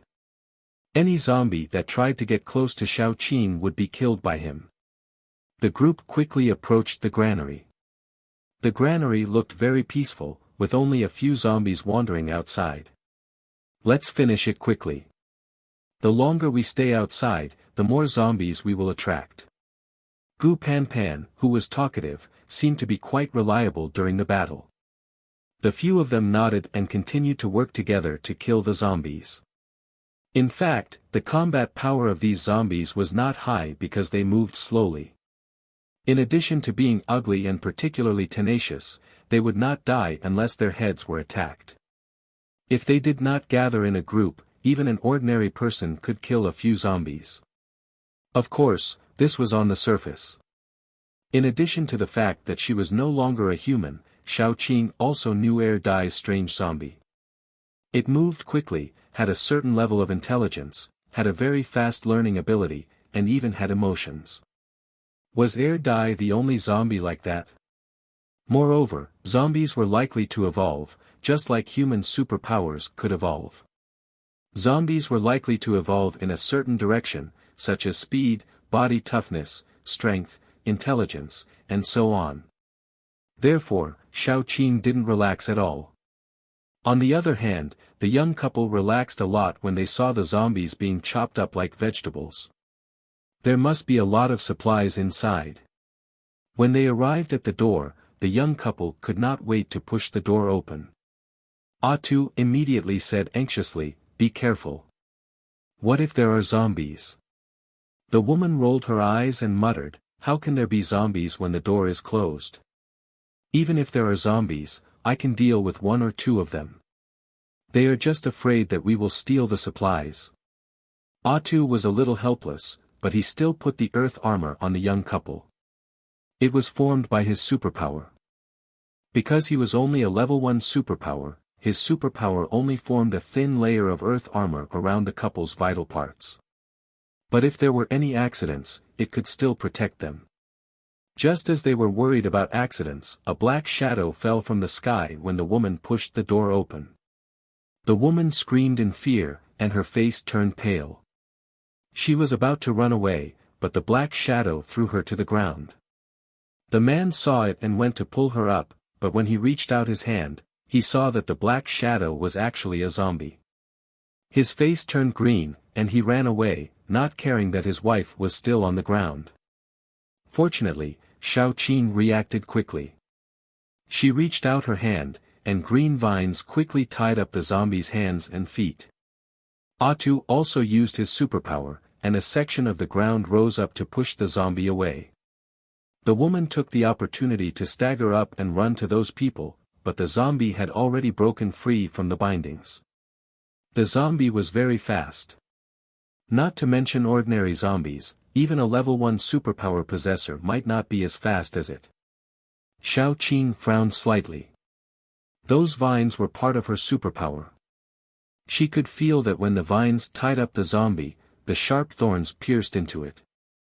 It meant that the zombie's defense was average, but its speed was outstanding. Gu Chuan, restrict its movement. Xiaoqing said quickly. Although Gu Chuan did not know what Xiaoqing was going to do, he quickly released his superpower. The zombie was too fast, and he could not freeze its feet like before. He could only try his best to turn the water in the air into ice. The temperature in the area dropped quickly, and the zombie's body was soon covered in ice. Its speed gradually slowed down. Atu kept making pits where the zombie landed. Although it was not very effective, it still slowed the zombie down a little. Xiaoqing saw the opportunity and released her vines to tie up the zombie. She wanted to fight with the zombie, but Gu Panpan and Yan Hanqing ran to the zombie's left and right. Xiaoqing's vines were the lowest level of mutated plants, and the anesthetic effect was not effective on the zombie. Soon, the zombie broke free from the vines. When it was about to run away, Gu Panpan, who looked like a King Kong Barbie, punched it in the face. Just like that, the zombie didn't die. It rolled on the ground and was about to run away. Yan Hanqing followed up and stabbed the zombie's head with his knife. The zombie's body bounced on the ground for a moment before it stopped moving. Xiaoqing breathed a sigh of relief and narrowed her eyes. She began to extract the crystal from the zombie's body. This kind of mutated zombie must contain more energy than ordinary zombies. This zombie is strange. Let me take a look first. Xiaoqing walked over and pretended to check the zombie's body. The young couple could not help but turn their heads away, unwilling to see the horrible zombie. Gu Panpan and Atu checked the couple. After all, they were ordinary people. If they were scratched or bitten, they would be infected. Xiaoqing squinted her eyes and found that Gu Chuan and Yan Hanqing were not paying attention to her. She quickly inserted her nails into the zombie's head and skillfully found the crystal. She did not look at its size and put it into the space. Chapter 15. Why are you sweating so much? Are you scared? Gu Panpan gave the woman a simple examination, but didn't find any wounds. The woman wiped her sweat with a pale face and said, "Of course I was scared. That zombie suddenly jumped over and I almost became food in its stomach. It's good that you're not hurt." Gu Panpan patted the woman's shoulder. The woman just smiled, but her face was getting paler.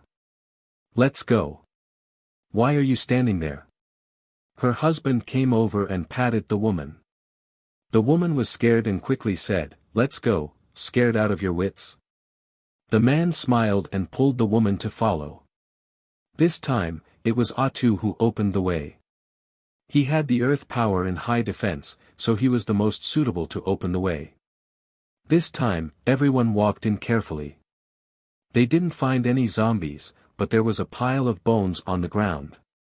It looked like the person had been dead for a long time. So much food. Gu Panpan stared blankly at the granary. She didn't think that there would be so much food left in the granary. It was probably because of the mutated zombie that the granary hadn't been emptied. Several other people also went to the surrounding granaries to check. Sure enough, there wasn't even a grain of rice left. The pile of bones on the ground must have been left behind by the previous search team members. They must have ransacked the surrounding granaries, and then the people they sent here were killed by the mutated zombie. They harvested so much that they didn't care about this little bit of food. They were worried that there would be a lot of mutated zombies in the granary, so they left. Now it's our lucky day. Gu Panpan said excitedly. Even Atu chimed in, I think so too. We are so lucky. Even if we hand over half of the food, we can still get a lot. Go get the car. Otherwise, how are we going to transport the food? Xiao Qing was relatively calm.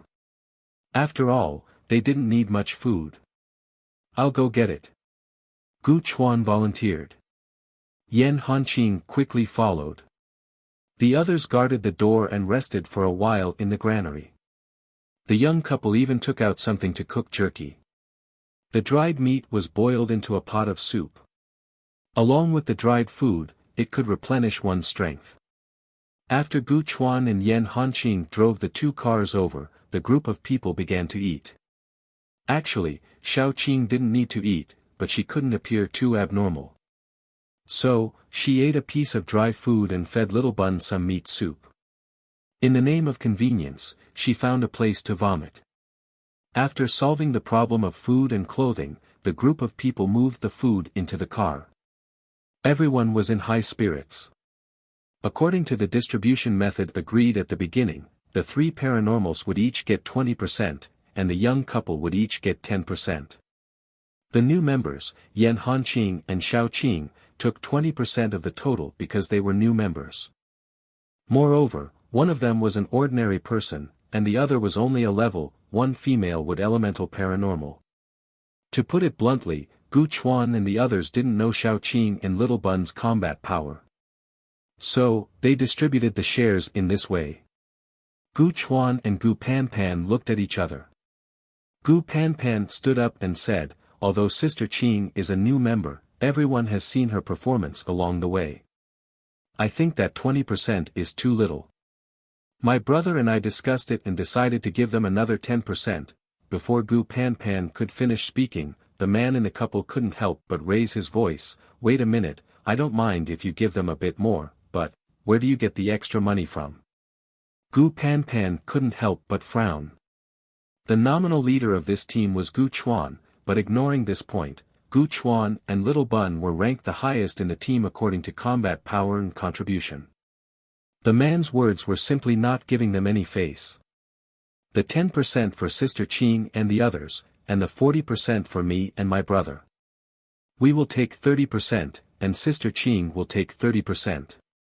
Don't worry, we won't touch your 20%, Gu Panpan said expressionlessly. Since she said so, the young couple stopped arguing. Ah Tu, on the other hand, was embarrassed. He quickly said, how about this, I will take 5%, you take 5%, and we'll take 10% for Xiao Qing and the others. No need, we are new members. 20% is already a lot. Xiao Qing didn't care about the food. What she cared about was the crystals. Okay, we'll split it when we get back, Gu Chuan said concisely. Let's go back first. The few of them didn't refuse anymore. They packed their things and went back. Ordinary search teams generally didn't spend the night outside, because zombies were the world at night. There were too many unpredictable dangers. Xiao Qing and the others had a good harvest this time, so they didn't need to continue searching. Therefore, the group of people simply searched the surroundings and set foot on the road back. The car full of food slowed down a little. From time to time, a few people had to get out of the car to clear the zombies on the road. Unexpectedly, they didn't reach the base before dark. There are houses in front of us.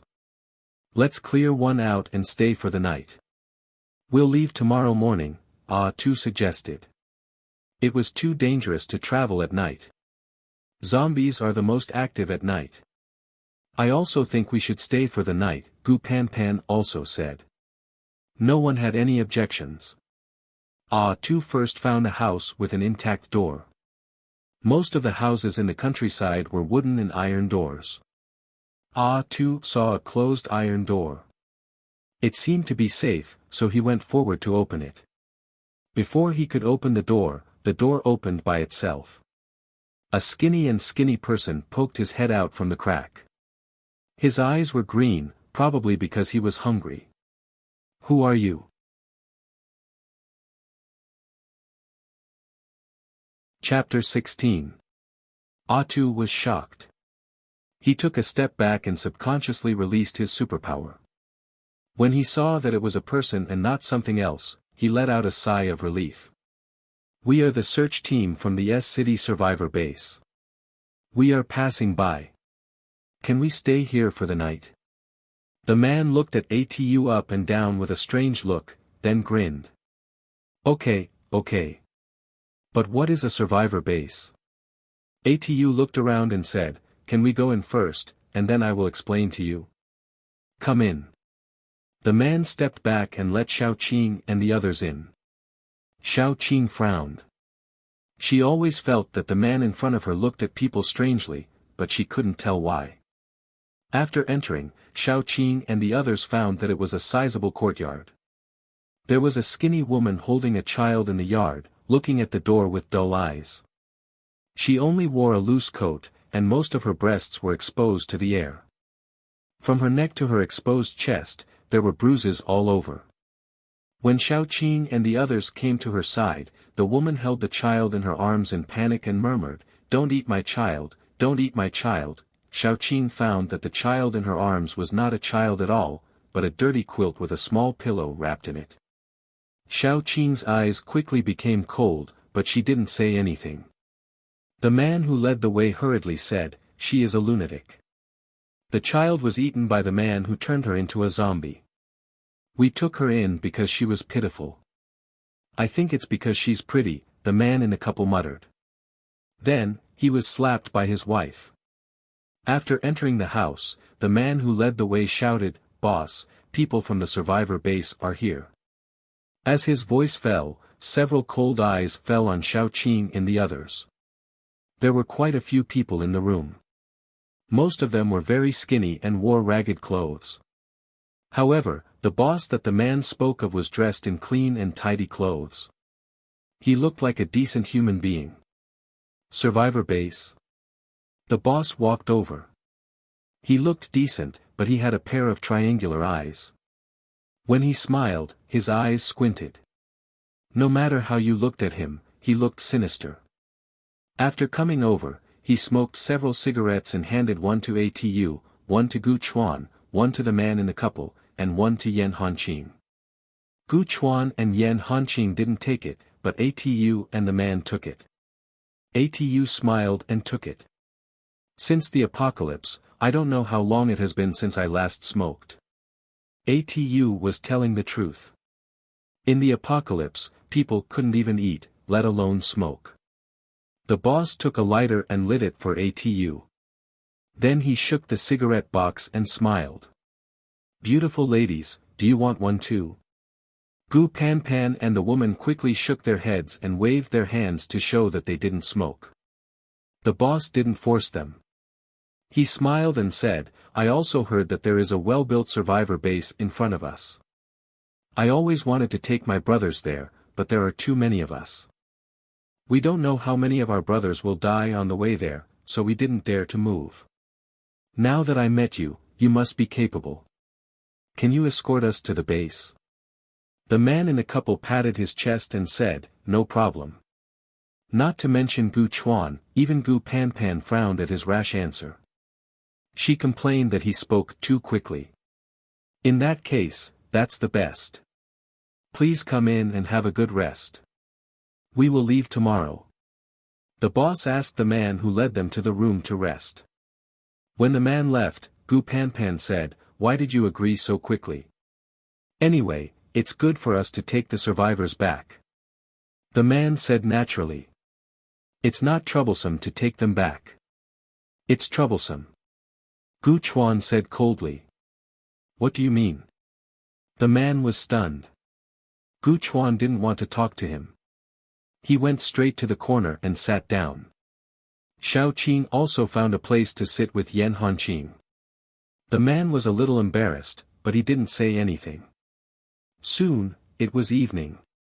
Someone knocked on the door and invited Xiao Qing and the others to come over for dinner.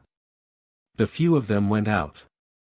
Xiao Qing took the little bun out of the basket and held him in her arms. She then took the milk bottle out of her bag. It wasn't milk powder in the bottle. It was chicken soup that she had boiled before she came. She had removed the layer of oil on top. Little Bao didn't even need to heat it up. He wasn't an ordinary person, so he wasn't afraid of getting cold. Little Bao didn't want to let go of the bottle. Xiao Qing sat down at the table. There were two people sitting at the table. One was the boss, and the other was a young man who looked like a gangster. The others were sitting in the corner eating dry food. "There's meat." The young couple's eyes were filled with excitement. After all, after the apocalypse, they rarely had the chance to eat meat. There was not only meat on the table, but also vegetables. There were 4 dishes and a soup. Although this configuration was nothing in the past, in the post-apocalyptic world, it was already a very luxurious meal.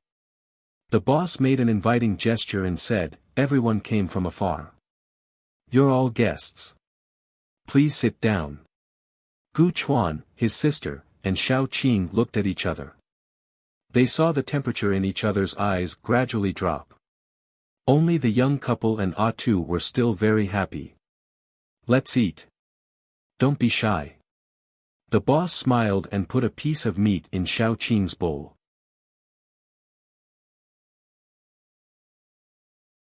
Chapter 17. It smells good. I haven't eaten meat for a long time. The couple quickly put a few pieces of meat into their bowls. After all, meat was one of the rarest foods in the apocalypse. Xiao Qing didn't eat. She picked up a mushroom with her chopsticks and ate it. When the boss asked, she just smiled and said, "I'm on a diet." The guests and the host enjoyed the meal. After the meal, everyone went to rest. They were ready to leave this damned place. Xiao Qing strolled into the courtyard, followed by the silent Yan Hanqing. There was no one in the courtyard, only a small oil lamp.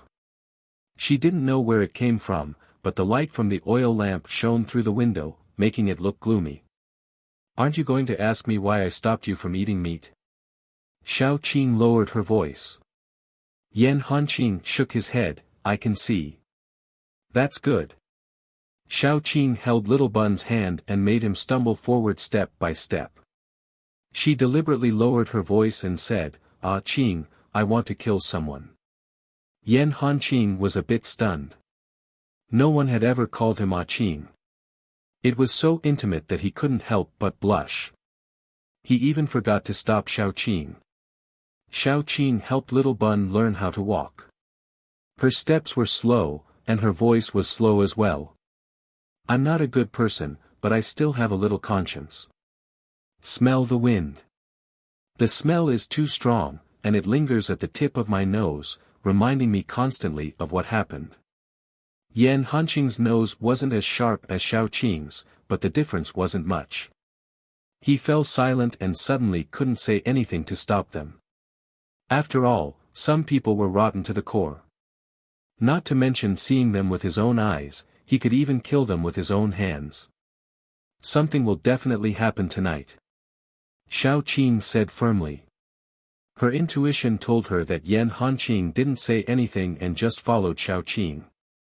There weren't many empty rooms, so when it was time to sleep, Xiao Qing and Gu Panpan slept in the same room. If it wasn't for the fact that Gu Panpan was tired during the day, Xiao Qing would probably have listened to the gossip until midnight. Gu Panpan slept soundly, but Xiao Qing didn't. She hugged Little Bun and quietly curled up on the bed. When it was midnight, suddenly a scream came from the room next to hers. Xiao Qing's face changed immediately. She quickly got up from the bed and carried Little Bun. She didn't care about Gu Panpan, who was still sleepy. She went out for no other reason than the scream came from the man of the couple. Xiao Qing had a premonition that something would happen tonight, but she didn't expect it to be an internal affair. Xiao Qing arrived very early, probably because she didn't sleep. Yan Hanqing and Gu Chuan were just as early as her. The boss and his men arrived a little late. When they arrived, Gu Chuan kicked open the door. Everyone was shocked and they opened the door. The man's lower body was still on the bed, but his upper body was already drooping to the ground. His eyes were wide open, and there were a few deep bloodstains on his face. His throat was torn open, and it was obvious that he was no longer alive. The woman was lying on top of him, making a strange chewing sound. When she heard the door open, the woman turned her head. Her face and mouth were covered in blood, and her face was pale. Her skin was already rotting. "Do it." Gu Chuan's face changed. He pointed his finger, and the ice power was quickly displayed. The woman's feet were quickly frozen, and her feet were frozen together with the ground. The woman had just turned into a zombie, so her reaction was slower. She was stunned for a moment, and then suddenly became angry. She lifted her feet, and the ice under her feet cracked. Xiao Qing didn't say anything, but the vines just wrapped around her feet, and with a strong struggle, broke. At this time, Yan Hanqing was already in front of the woman with a dagger. He stabbed the dagger into the woman's lower abdomen, and then he realized that the woman was already a zombie. It was useless to stab into her lower abdomen. He quickly pulled out the dagger, and the woman's hand with long shining nails slapped over. Yan Hanqing only had time to cross his hands in front of his chest, and then he was hit and sent flying. For some unknown reason, the woman's strength was much greater than that of ordinary zombies. She lifted her feet easily, and broke the ice and vines. She stamped her feet, and then she came in the direction of Gu Chuan and Xiao Qing. The boss didn't care about hiding his strength. He pointed his finger, and a fireball flew out. However, the fireball hit the woman, and was extinguished before it could burn. Xiao Qing casually took a machete from the hands of a person around him, and jumped up, and the machete fell on the woman's neck. The woman slightly tilted her body, and the machete cut into her collarbone, and got stuck. Xiao Qing had to let go, and the woman's claws met force with force. Xiao Qing had eaten so many spiritual stones, so his strength was naturally greater than the woman's. The woman took a step back, and howled angrily. Before she could shout a second time, Xiao Qing had already grabbed her arm, and threw her over his shoulder. The woman was heavily thrown to the ground, and rotten flesh splattered everywhere. Before she got up, Xiao Qing had already punched the back of the woman's head. The back of the woman's head was dented, and then it was her neck, the back of her heart, and finally the woman's whole body was embedded in the ground for several inches. Gu Panpan, who came late, swallowed his saliva. In fact, Xiao Qing was a strengthening superpower, wasn't he? Chapter 18. When Xiao Qing got up and stretched her waist, the woman had sunk deep into the ground, and her whole body was twitching slightly. Check carefully next time. Xiao Qing got up and looked at the man who died tragically on the ground. Many people seem to have the same bad habit. If I died, why should they still be alive? If I was bitten, what if I didn't become a zombie? For example, this woman, she had such a fluke mentality. In the end, she died, and so did her man. Another example was the people who almost killed half of the base. Gu Panpan and Ah Tu were a little embarrassed. After all, they were the ones who checked, especially Gu Panpan, and her face was red. I'm really sorry. I made a fool of myself. Xiao Qing smiled at the boss, and a dark light flashed in her eyes. The boss hurriedly said, "It's nothing. It's good that you are fine. Let's go. We have to get up early tomorrow." Yes. Xiao Qing smiled, but when she passed by the boss, she suddenly attacked. She was very fast, and the boss was not prepared. In an instant, he was nailed to the wall by Xiao Qing with a machete. The machete went through the right side of his chest and directly hung him on the wall. The two people who followed him were stunned for a moment, and immediately prepared to attack. Yan Hanqing suddenly rushed to one of them, and the dagger in her hand mercilessly pierced into the man's eye socket. Gu Chuan and the other two people were stunned by Xiao Qing's sudden attack, especially Tu. Gu Chuan's reaction was a little faster. He used his ice power, turned it into an ice blade, and pierced the third person's throat. There were only 3 people with superpowers. 2 were killed and 1 was injured. Although the boss was nailed to the wall, he was not dead. He glared at Xiao Qing and said fiercely, "What are you doing? I kindly took you in and treated you with hospitality, but you. What do you think I am doing?" Xiao Qing picked up a dagger and pointed it at boss. "When those people were eaten by you, they should have asked why, right?" As soon as Xiao Qing said that, everyone present was shocked, whether it was Gu Chuan or the survivors who surrounded them. "You. What did you say?" The boss was a little flustered, but he still gritted his teeth and said, "Why are you slandering me? I really don't understand. What do we have for you to scheme against us? Then let me ask you, what did you guys eat to survive until today?" Xiao Qing asked coldly. The boss did not feel guilty at all. "Of course it's food. We have a granary to rely on, so why should we be afraid of not having enough food? They're all lies. There is a speed-type variant zombie there, you don't dare to go there. When I came here, I felt that something was wrong. In ancient times, there were wars and corpses everywhere. There were many corpses that were eaten by wild dogs. Their bodies were like wild boars, and their eyes were cold. When I came here, I felt that their eyes were like those of wild dogs that ate human flesh." Xiao Qing said faintly, "Of course, I can't be sure based on this alone. I just felt a little strange at that time. That night, the woman I met when I entered the door was gone, but there was a plate of meat on the table. The meat was fresh and tender, completely different from pork." Before Xiao Qing finished speaking, Tu had already held his stomach and vomited, because he ate the most meat. Suspicion became confirmation. After dinner, I walked around the yard, and the smell of blood was still there. "It's not the first time you guys ate people, right? You're quite good at dealing with the remains." Xiao Qing sneered and said. "So what?" Seeing that he was exposed, the boss began to be unscrupulous. "I saved them, and they deserved to die for me. What's more, they were just 2-legged sheep, and they were eaten by me. Isn't it proper?" Before he could finish his words, Yan Hanqing, who couldn't take it anymore, had already stabbed him from his cheek all the way to the back of his head.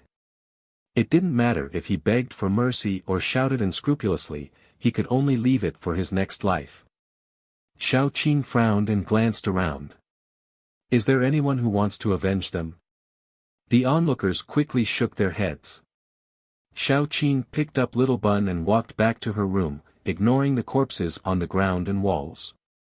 "Sister Qing, why are you going back?" Gu Panpan kicked the corpse on the ground with disgust. She had never thought that the people here would survive by eating human flesh. How many people had they eaten? "Sleep, we'll leave tomorrow," Xiao Qing said without looking back. After all, it was night time, and it was not suitable to rush. Gu Panpan really did not want to stay in this place for a second longer.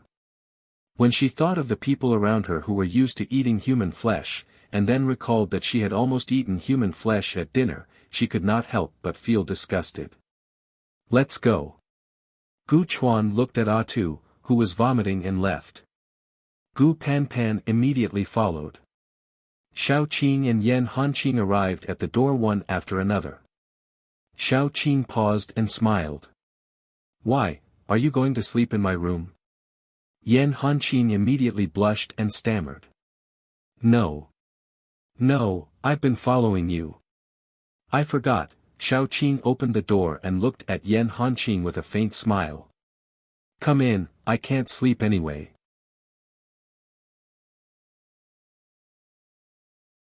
Chapter 19. If you want to come in and sleep, just say so. Xiao Qing pursed her lips and deliberately said, the night is long, and I don't have the mood to sleep. It's good for us to have a heart-to-heart talk. I'm going back to sleep.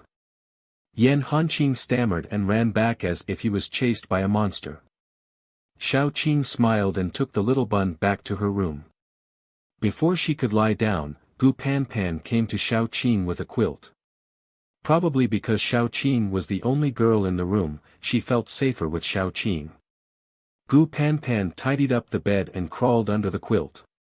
Probably because she was still a little scared, Gu Panpan kept looking for a topic to talk about. My brother and I speculated that she might have been bitten by a zombie, or just scratched. Gu Panpan covered herself tightly and said in a low voice. This person is just full of luck. Maybe she thought that such a small wound wouldn't turn her into a zombie, so she hid it and finally killed her husband. Gu Panpan sighed, but I didn't expect that there would be so many survivors here, and I didn't expect that there would be people eating human flesh. Gu Panpan kept gossiping. Xiao Qing didn't feel sleepy at first, but now she was completely awake. She could only hope that Gu Panpan would quickly say that she was tired and go to sleep. In the middle of the night, probably because Gu Panpan said that she was tired, she actually fell asleep. Xiao Qing was really relieved. The next morning, Gu Panpan woke up and found that there was no one beside her. Xiao Qing had already taken the little bun to wash up. Gu Panpan quickly got up and packed her things, ready to leave this strange place. This time when they left, they didn't take anything, including people. After all, except for them, everyone here should have eaten human flesh. No one wanted to take someone who had eaten human flesh away. Although everyone was looking at them eagerly, they still gritted their teeth and left directly. Ignoring the expectant eyes behind them, the group embarked on the journey back. At noon, there was a haze and a small wind, reducing the visibility rapidly. Even the clouds in the sky were swallowed. No matter what, we have to go. It's too dangerous to stay here. Xiao Qing volunteered, I'll clear the way. The weather after the apocalypse had been very strange. Sometimes it was sunny, sometimes it suddenly rained, sometimes it was windy, and sometimes it was a thick fog. In short, it was very annoying. Xiao Qing walked forward while secretly counting the crystals in her inventory. She already had a lot of crystals in her hands, and there was also the crystal she just got from the woman's body. After absorbing these special crystals, Xiao Qing felt that she would definitely be promoted. However, it was safer to go back to the base to do it. After all, no one knew what would happen during the promotion. While walking, Xiao Qing seemed to see a familiar figure through the thick fog, but that figure only showed its face for a moment and then disappeared. That figure was too similar to Air Dai. Xiao Qing wanted to leave the car and grab that person to see if it was her Air Dai. However, now was not the time to think about it. Xiao Qing gave up the idea and continued walking. If it was really her Air Dai, they would meet sooner or later. While walking forward, Xiao Qing's car suddenly tilted violently to one side. Even if Xiao Qing turned the steering wheel, the car still hit a rock on the road. She got out of the car and saw that the tire was punctured. Moreover, it was directly hit by the car. There were piles of bones and remnants of weapons on the ground. She did not know who had punctured the tire. Xiao Qing frowned and asked, "Who knows how to fix this?" Yan Hanqing, who got out of the back seat, quickly said, "I know how to fix it." Then he carried the spare tire and walked over. Yan Hanqing began to fix the car after setting up the completely useless roadblock. The others also got out of the car. Xiaoqing frowned, guarding against any sneak attack. Xiaoqing was holding Little Bun. Suddenly, she heard a rustling sound approaching. She was immediately startled and guarded against the approaching zombies. But at this moment, the soil under Xiaoqing's feet suddenly loosened. Then, a flower suddenly appeared under her feet. The moment the pink and tender petals opened, Xiaoqing did not know what to say. Because the petals looked very pink and tender, they were very cute. The mouth of the petals was full of thorns. Xiaoqing even saw half of a zombie's arm hanging in the innermost part of the mouth. Man-eating flower? Xiaoqing was instantly stunned. She saw the huge flower suddenly open its mouth and bite towards her. Xiaoqing quickly retreated. The man-eating flower immediately pounced on her. The petals opened and closed, as if it wanted to immediately swallow Xiaoqing. It digested her like the arm in its mouth. Xiaoqing kept retreating, looking for a suitable weapon. The people behind her also quickly reacted to save Xiaoqing. All kinds of abilities quickly fell on the man-eating flower. However, other than blocking it for a while, they did not cause any damage. Xiaoqing picked up a rusty machete on the ground and carefully observed the man-eating flower. Generally speaking, plants should not move around. This man-eating flower had been using its long stem to chase after Xiaoqing to bite. If they left this area, the man-eating flower would definitely not chase after them. But once they left, they would have no choice but to take a longer route. At that time, the danger would increase, and it would be much later to go back. It was a headache.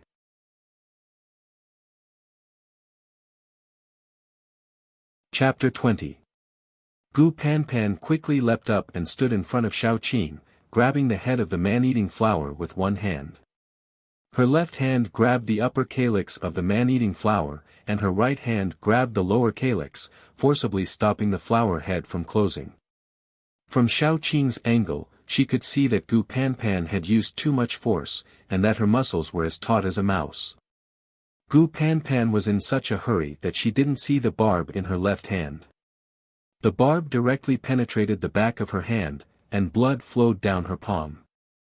Tasting the scent of blood, the man-eating flower moved even more vigorously.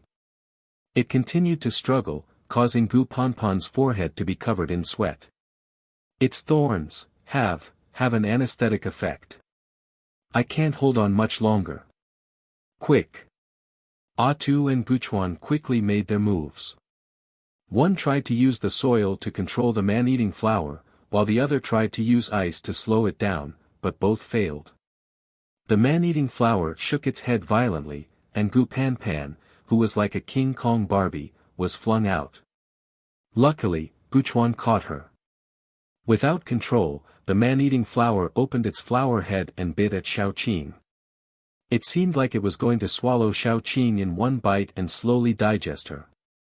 Xiaoqing gritted her teeth and stabbed the knife she picked up into the man-eating flower's mouth.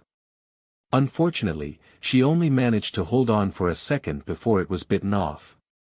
The inner wall of the flower secreted a kind of sulfuric acid, which eroded everything that entered its mouth.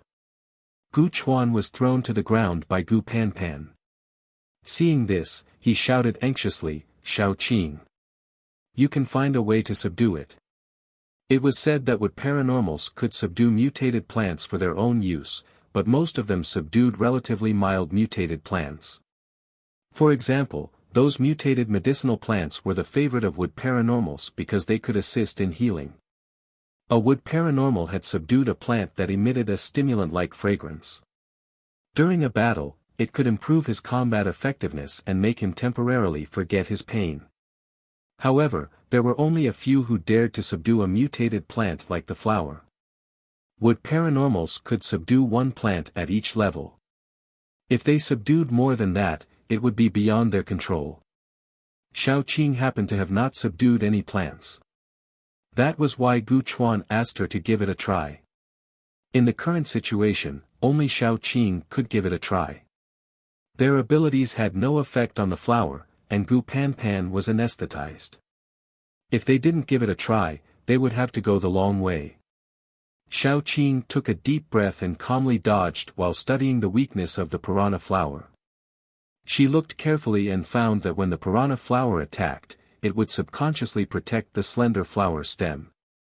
Its stem was tender green and looked more fragile than petals.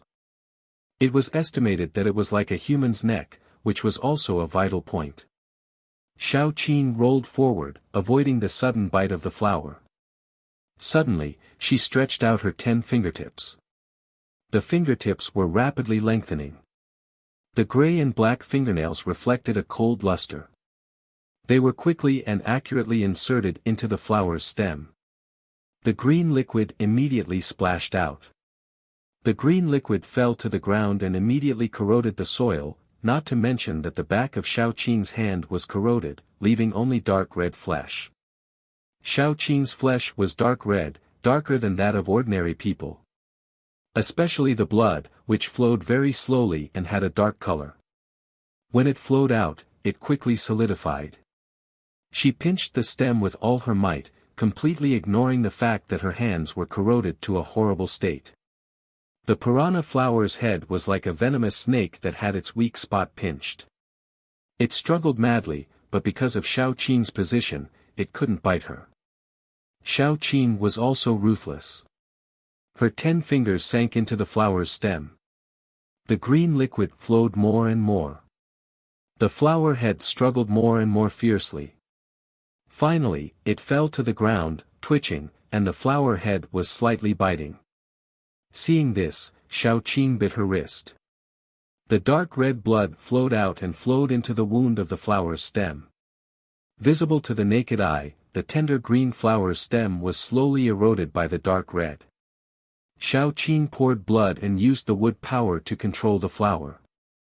About 10 minutes later, when her forehead was covered with cold sweat, the twitching flower moved, turned into a broken light spot and quickly poured into Xiao Qing's body. Xiao Qing's eyes darkened and she fainted. Her last consciousness was Yan Hanqing holding her in panic. She didn't know how long she had slept.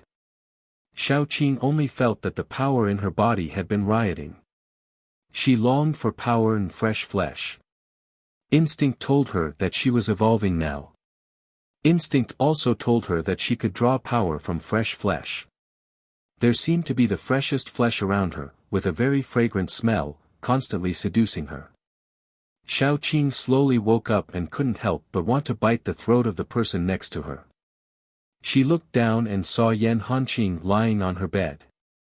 The strong young man shrank into a ball and nested on a low stool with great effort. His eyes were dark. It seemed that he hadn't slept for a long time. The little bun was sleeping on the other side of Xiao Qing, holding her thigh and constantly smacking his lips. Xiao Qing quickly woke up and quickly took out a few crystals from the space, including the crystals left by the woman and the mutant zombie. She needed energy to evolve, otherwise, she would definitely fail this time. After absorbing a few crystals, Xiao Qing's body was once again filled with a feeling of fullness. She could clearly feel a wave of energy flowing through her body, constantly growing stronger. When it reached a certain point, it was as if a layer of film had been broken. The surging power quickly broke out, and Xiao Qing could hear her joints cracking. She knew that she had made a breakthrough. Not only had her wood power improved, but her physical fitness had also improved. With her strength and speed, ordinary strength paranormals might not be her match. Clenching her fist, Xiao Qing took a breath. The stronger she was, the more capital she had to protect her child. Her movements woke up Yan Hanqing, who was guarding beside her. Yan Hanqing opened his eyes vigilantly. After finding that it was Xiao Qing, he breathed a sigh of relief and said in a hoarse voice, "You're finally awake. I slept for a long time." Xiao Qing moved a little, but Yan Hanqing caught her hand and carefully tightened the bandage on her hand. "Your body temperature is very high.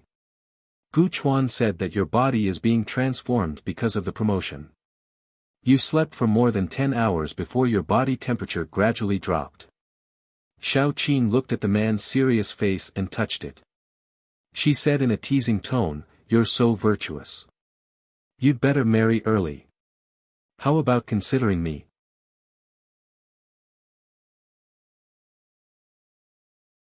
Chapter 21.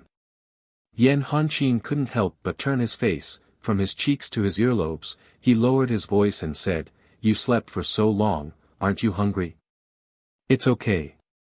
For Yan Hanqing to change the topic, Xiao Qing smiled. She was just joking. Since she was resurrected, Xiao Qing didn't believe that men have true feelings. Probably because Xiao Qing was indifferent, Yan Hanqing pursed his lips. After a long time, he said with a weak voice, "I don't deserve you." "What did you say?" Xiao Qing, who was immersed in her memories, raised her eyebrows. Yan Hanqing hurriedly said, "Nothing, I was talking to myself." Xiao Qing didn't say anything. She moved her legs and got off the bed. As soon as her feet touched the ground, she felt that she was different from before. That kind of body was full of power. The feeling of wanting to release it was really good. Even Xiao Qing felt that there was nothing that could stop her, but Xiao Qing also knew that there was always someone better. Too complacent was arrogant. She was still relatively self-aware. "Where are we now?" "Because you fainted, we didn't hurry, we just found a place to stop." Yan Hanqing looked at Xiao Qing's back. His eyes had a gentleness that he himself didn't know. Xiao Qing was the best woman he had ever met. She was not pretentious like those so-called socialites. She was real, beautiful, intelligent, and powerful. Even her every move was so free and easy that most people could only dream of. This kind of woman was like a cheetah in the grassland. Yan Hanqing didn't feel that he was worthy of her. It wasn't that he had low self-esteem, it was just like some flowers were too beautiful, he couldn't bear to reach out and pick them. "I dragged everyone down." Xiao Qing opened the door and found that they were in a house. Probably because of the zombies, the original owner of the house was gone, so Xiao Qing and the others directly used it as a place to rest. Xiao Qing opened the door and saw Tu and Gu Chuan siblings playing cards in the yard. When they saw Xiao Qing come out, Gu Panpan was the first to throw down the cards in her hand. "Sister Qing, you woke up. Great, you were unconscious, I couldn't eat or sleep well." Tu grabbed Gu Panpan, her face flushed. "How can you be so shameless? I was about to win, you actually put down the cards. Alright, stop fooling around." Gu Chuan patted the two of them and said to Xiao Qing, "How is it?" "My body feels pretty good. I've also successfully advanced to the next level. We can set off at any time." Xiao Qing clenched her fists and said, "We've been out for quite some time now. It's time to go back. Pack your things, we will leave in the afternoon." Gu Panpan was also very excited. Although this trip lost 2 people, but the 2 were ordinary people, and both of them had bad intentions. Gu Panpan didn't feel that it was a pity. On the contrary, they had a lot of harvest. It could be said that they returned with a full load. So, after a week, they returned to the base. The most important thing was naturally to divide the loot. When they entered the city, what should be handed over was handed over, the rest all belonged to the 5 of them. Because there were 2 less people, and Xiao Qing's contribution was seen by everyone, the final distribution was 20%, that is to say, Xiao Qing and Yan Hanqing took 40%. This was indeed a surprise for the new members of the search team.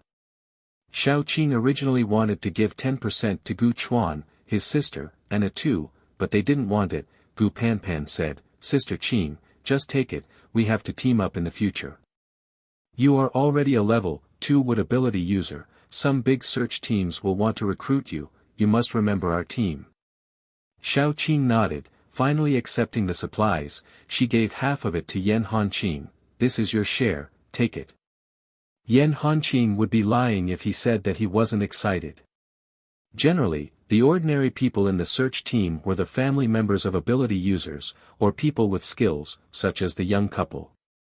The man knew how to repair cars, and the woman was a nurse, so the ability users were willing to take these people with them. Yan Hanqing didn't have any special skills, but he was able to get so many supplies with Gu Panpan. For Xiao Qing's sake, Yan Hanqing knew very well, and in his heart, he was even more grateful to Xiao Qing. Xiao Qing took a look. There were a lot of things, and in the spirit of giving Buddha to the West, she immediately said, "You can't take it back alone, I'll help you." Yan Hanqing still wanted to refuse, but in the end, he realized that he really couldn't take it all by himself, and his face turned red.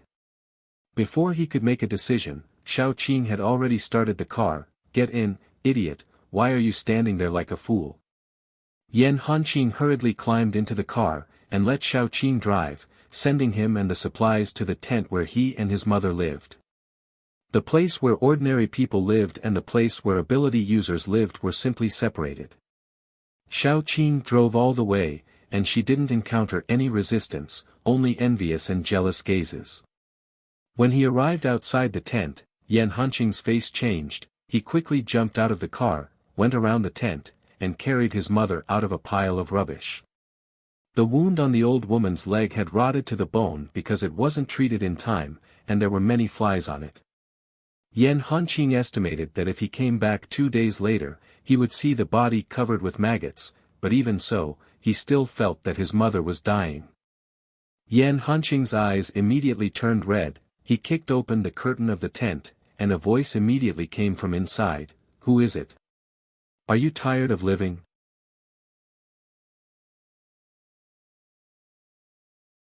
Chapter 22. A young man's head popped out of the tent. He had medium-length hair, with only a tuft of red hair in the middle. He had a cigarette in his mouth and looked very sloppy. As soon as he saw Yan Hanqing, the young man's expression changed slightly. Then, he calmed down and said, "Oh, I was wondering who it was. I didn't expect you to come back alive." Yan Hanqing tried hard to suppress his anger. The place where ordinary people lived depended on their strength. In order to let his mother live comfortably, he didn't know how many fights he had to fight to win a big tent for 2 people. The man in front of him was his defeated opponent. It was said that he was a relative of a psychic. He never expected that after he left for a few days, this man would dare to come and take over his place and throw his mother out. As Yan Hanqing expected, the friend he asked to take care of his mother was hiding in the tent and looking at him with a pale face. You're back." It was obvious that the two of them thought that Yan Hanqing would die outside, so they came together to take over Yan Hanqing's place. After all, many search teams would also recruit some ordinary people as cannon fodder. The death rate of ordinary people as cannon fodder was very high, but they couldn't stand the high risk and also the high reward, so many ordinary people were willing to join. The two of them thought that Yan Hanqing was in such a situation. They didn't expect that Yan Hanqing would come back safely. "Get out." Yan Hanqing's voice was low and hoarse. He gritted his teeth, and an endless storm was brewing in his eyes. The sloppy young man swallowed his saliva and straightened his neck, saying, "This is my territory. Who are you asking to get out?" Before he finished speaking, Yan Hanqing grabbed his collar and threw him out. After Yan Hanqing threw the man out, the first thing he did was to look for medicine under the bed.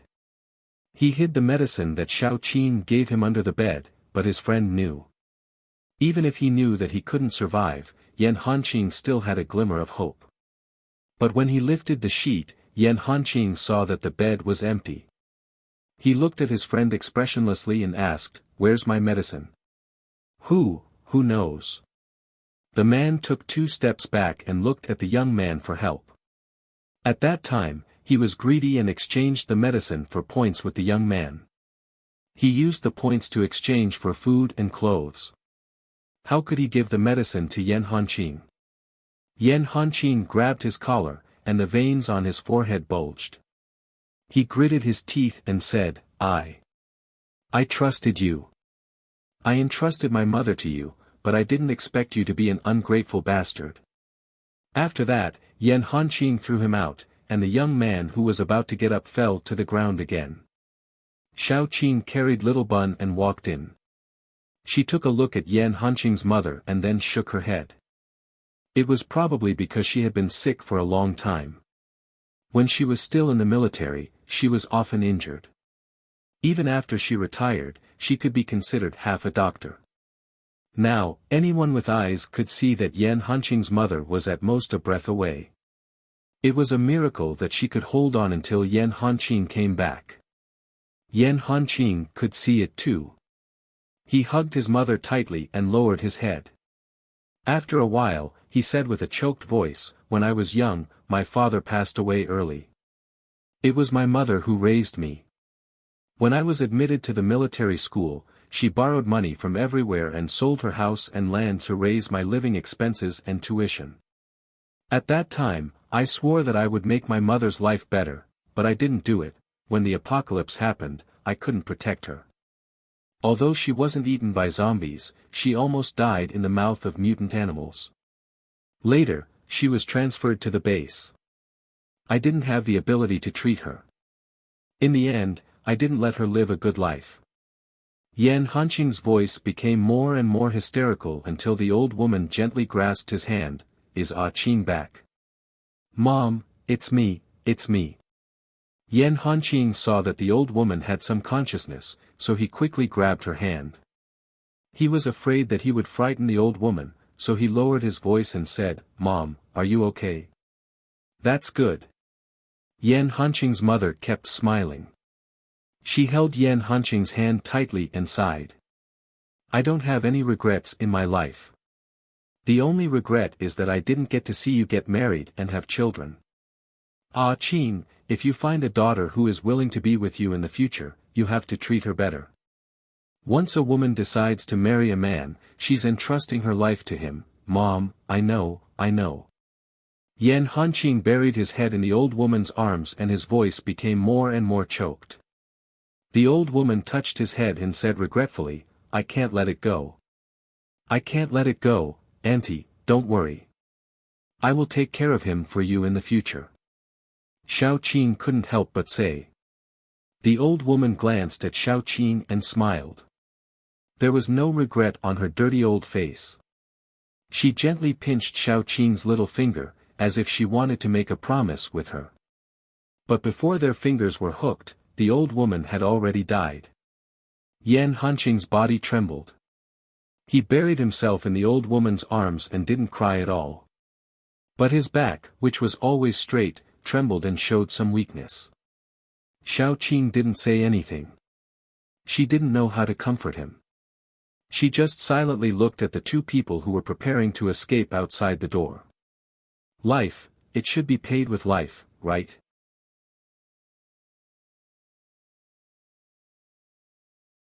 Chapter 23. However, Xiao Qin didn't make a move because Yan Hanqing had already made a move. He gently placed his mother on the ground. His movements were so careful that it was as if his mother was still alive. Then, he strode out of the door expressionlessly. At this moment, the two men on the ground had already gotten up, especially Yan Hanqing's friend. He had already turned around and ran far away. Xiao Qin didn't plan to avenge Yan Hanqing, but she also didn't plan to let him escape. She tied the man's ankles with a rattan and dragged him back to where he stood. He wanted to run again, but Yan Hanqing had already grabbed him and punched him hard on the back. Xiao Qin felt pain in her internal organs. The man screamed, staggered, and fell to the ground. Then, he was beaten to death by Yan Hanqing. Yes, he was beaten to death. His cervical vertebrae and neck were broken into at least 6 or 7 pieces. His whole body was limp on the ground. He was still hanging on to his last breath. Once his last breath was gone, he would be a dead man. Yan Hanqing was very restrained. He just let the man be on the verge of death and then threw him aside. He also wanted the man to experience the good feeling of being unable to move after being seriously injured. He could only wait for death on the side. Then, he turned to look at the young man. He was frightened, especially when he saw that Yan Hanqing looked calm, but in fact, his eyes were already red. Don't mess around. My cousin is a paranormal. Don't think that you can be unscrupulous just because you found a little girl to back you up. The young man said sternly. That's what I should say to you. Yan Hanqing clenched his teeth and threw himself at the youth. The youth was much stronger than the person on the ground who had turned into a pile of minced meat. At the very least, he could resist Yan Hanqing for a while. Gradually, the two men's arms, faces, and all exposed parts of their bodies were covered with wounds. Especially the young man, his face was bruised and swollen. Even if his mother came to see him, she probably wouldn't be able to recognize him. His physical strength was not as good as Yan Hanqing's, who was born in the military. He screamed because Yan Hanqing found a loophole and broke one of his legs. The protruding bone cut through his pants. Blood quickly thickened and dripped down.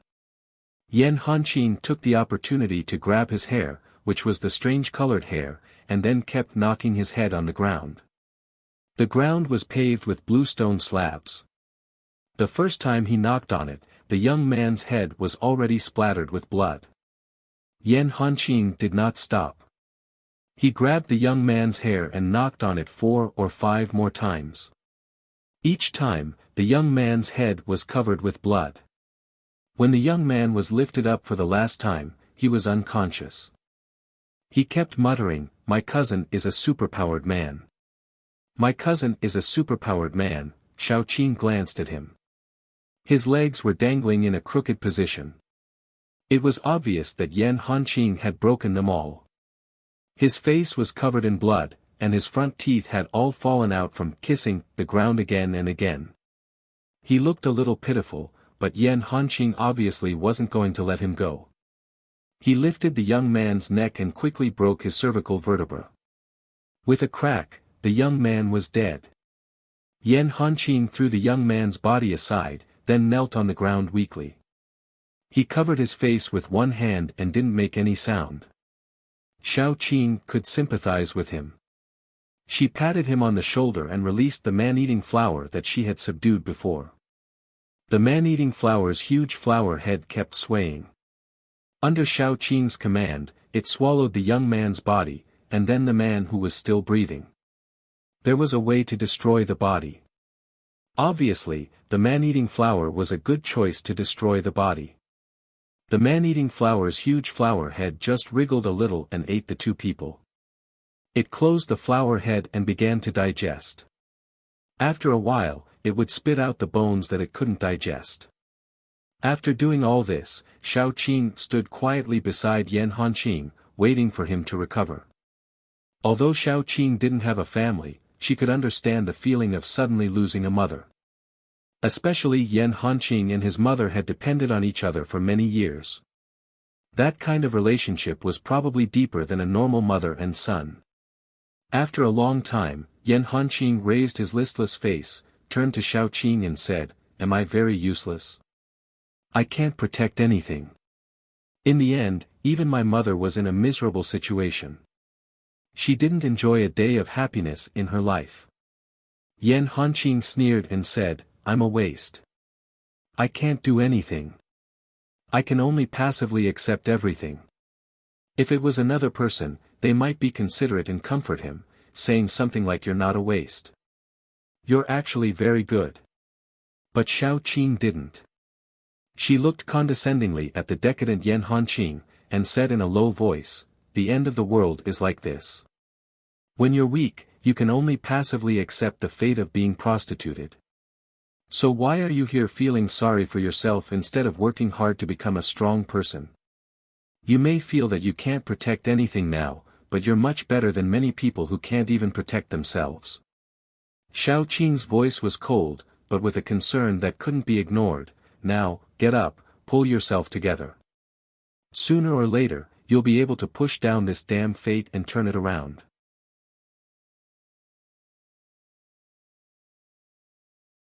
Chapter 24. After a long time, Yan Hanqing suddenly smiled. He wiped his face, which was already splashed with a lot of blood. After he wiped it, the blood was all gone. Thank you. Xiao Qing didn't say anything. She just lifted her chin, indicating that Yan Hanqing's mother was still in the tent. Yan Hanqing carried his mother out. Suddenly, he knelt down and kowtowed to Xiao Qing 3 times. Xiao Qing was stunned. What are you doing? My mother has never enjoyed any happiness in her life. She only has one wish, which is to be buried with my father. Yan Hanqing blushed as he spoke. I know it's very difficult to travel from here to H City at this time of the year. You want me to accompany you to send your mother there? Xiao Qing looked at Yan Hanqing's difficult expression and continued. Yan Hanqing nodded and said embarrassedly, I know it's difficult for you to do this, but, please. Xiao Qing hesitated for a moment. Yan Hanqing also saw Xiao Qing's hesitation. He gritted his teeth and said, Miss Xiao, you've already helped me a lot. By right, I shouldn't make such an unreasonable request. But among the capable people I know, you're the only one. Miss Xiao, whether you agree or not, my life is yours in the future. Xiao Qing looked at Yan Hanqing's determined face. After a long while, she said, Okay, I'll send you there. It was not that she suddenly became kind, but in this post-apocalyptic world, she also wanted to have a few companions. Although Yan Hanqing didn't have any superpower, he was upright and determined. He was also a soldier, so he was more suitable for companions. Moreover, Yan Hanqing was now alone. Even if Yan Hanqing discovered her secret, it would be more convenient to kill him. This kind of thing shouldn't be delayed. Let's meet at my house in the afternoon and set off. Xiao Qing turned around and was ready to leave. Then, she heard Yan Hanqing thank her again. From the beginning, she did have a good impression of Yan Hanqing. But that good impression came from Yan Hanqing's standard military temperament and silent and upright character. Now, Xiao Qing's good impression of Yan Hanqing increased because of his affection. Therefore, she chose to trust Yan Hanqing. After Xiao Qing returned to her residence, she arranged the food and let Little Bun absorb some crystals. Then, she contacted Gu Panpan and his sister. Although Gu Panpan was a chatterbox, Xiao Qing subconsciously felt that the two people's character was not bad. Especially Gu Chuan, he seemed to be more reliable. This time, she and Yan Hanqing were going to H City. The journey was indeed long. If she was alone, then protecting herself was a simple matter. If she also had to protect Yan Hanqing, it would be more troublesome if they encountered some special circumstances. Therefore, Xiao Qing prepared to contact Gu Panpan and Gu Chuan. After a simple explanation, Xiao Qing said that this trip was not small. She would take out some resources as compensation. Even if Gu Panpan and Gu Chuan chose not to go, Xiao Qing would feel that it was normal. Unexpectedly, Gu Panpan and Gu Chuan just exchanged glances, and decisively agreed, Sister Qing, are we leaving this afternoon? I'm afraid that the body will rot after a long time. It's better to leave early and let Yan Hanqing's mother be buried early. Xiao Qing said. My brother and I have no problem at all. We have nothing to do, so we are bored to death. Gu Panpan said with a smile. However, Xiao Qing remembered this favor from Gu Panpan and her sister. After all, they had only known each other for a short period of time. They had only gone on a mission together. For Gu Panpan and her sister to give her so much face and risk so much to accompany her on a long journey was already very loyal. Then let's talk about the reward. Xiao Qing estimated for a moment and then said, the place we're going to is quite far this time, and I don't have much food on hand. I'll give you 20 caddies of fresh vegetables, 50 caddies of grain, and 10 boxes of anti-inflammatory medicine. Gu Panpan originally wanted to refuse. After all, she really liked Xiao Qing, and Xiao Qing was also very capable. It was good for them to have a good relationship with Xiao Qing. However, when she heard that Xiao Qing was going to give them anti-inflammatory medicine, Gu Panpan swallowed her words. Paranormals couldn't be infected by zombies, but they could still be injured. If the wound was infected and serious, they could die. Therefore, medicine was not only a necessity in the post-apocalyptic world, but also a very precious existence because the production line was broken. Sister Qing, I won't say anything pretentious. If you need anything in the future, just call us. Gu Panpan patted her chest and said. Xiao Qing invited them to have a meal at home. It was cooked by Xiao Qing herself. Although she had stopped eating normal food, her cooking skills were still very good in the past. With the addition of the fresh vegetables she had obtained from the base, the meal looked, smelled, and tasted great. Gu Panpan praised her for being virtuous. In the afternoon, the three of them packed up their things and went to find Yan Hanqing. When everyone was together, they were ready to leave. Because they were going on a long trip this time, unlike the last time when they were near a survivor base, Gu Panpan and her sister brought a lot of things. They drove an off-road car, picked up Xiao Qing, and headed towards Yan Hanqing's place. However, when they arrived at Yan Hanqing's place, Xiao Qing saw an acquaintance. It was none other than Li Jing, who had drugged her last time. Li Jing was still wearing a pair of glasses. He looked very gentle, but what he did was not gentle at all. There was a little blood at the corner of his mouth, and he seemed to be angry. He threw a fireball at Yan Hanqing. Something must have happened to make him come to Yan Hanqing. However, he underestimated Yan Hanqing's fighting ability, so he was angry after being injured. Xiao Qing pushed open the car door and quickly jumped out. The green rattan had already wrapped around Yan Hanqing, isolating him from the fireball. It was obvious that Li Jing was prepared to take Yan Hanqing's life. Xiao Qing's eyes narrowed slightly. Her eyes were gloomy. To put it bluntly, she was a protective person. Yan Hanqing was already a companion she had chosen, but Li Jing was trying to kill him. It would be strange if she was not angry. What are you doing? It's you, Miss Xiao. As soon as he saw Xiao Qing, Li Jing's eyes changed. He said with a hint of eagerness, Miss Xiao, you shouldn't have intervened. He killed my cousin. It's natural for me to avenge him, isn't it? I'm sorry. Your cousin was killed by me, and I asked him to do it. Xiao Qing protected Yan Hanqing behind her without leaving a trace. She said lightly, how dare you attack an ordinary person? If you don't agree, let's have a try.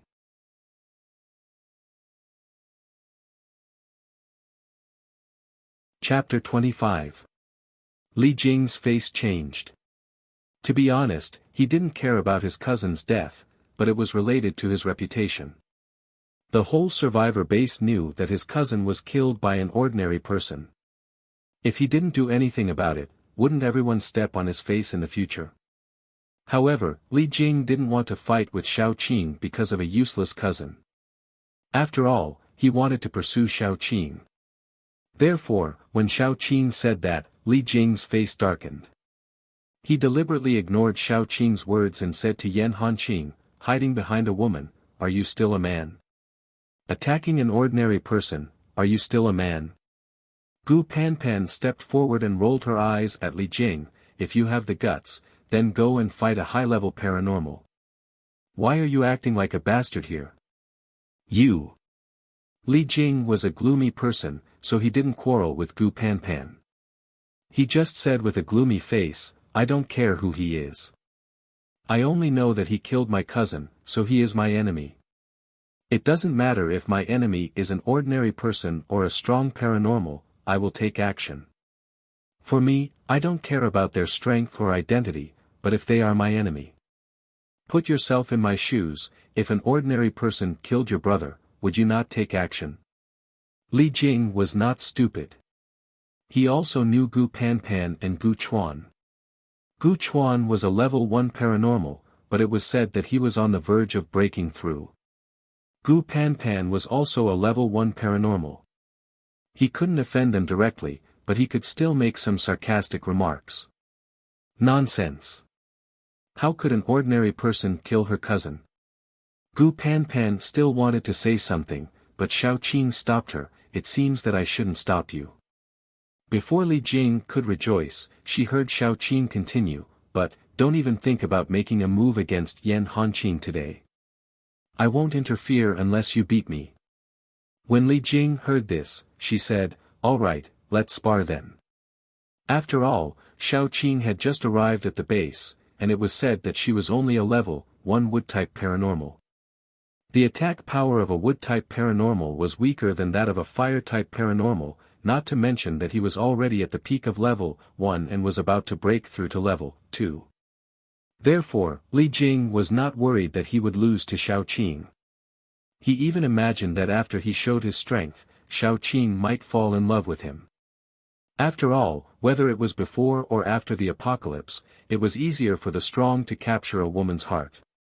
Xiao Qing looked around. This place was relatively empty, so she said, there's no need to choose a place. Let's do it here. Okay. Li Jing nodded. Then let's start. Before he could finish his sentence, a fair fist landed on his face, shattering the glasses he was using to show off. Immediately after, Li Jing felt a sharp pain in his lower abdomen and was sent flying. Li Jing was stunned the whole time. He did not even have time to release his power before he became a punching bag. Even when he was still in the air, Xiao Qing appeared behind him and punched him heavily in the back. The sound of bones breaking was accompanied by Li Jing's twisted and silent expression. When he reacted to the pain and released his power, Xiao Qing had already grabbed his neck from behind and threw his body to the ground. The fireball that had just condensed was scattered. Then, Xiao Qing accurately and ruthlessly pressed down on a certain part of Li Jing's back. The broken bones instantly pierced Li Jing's heart and lungs.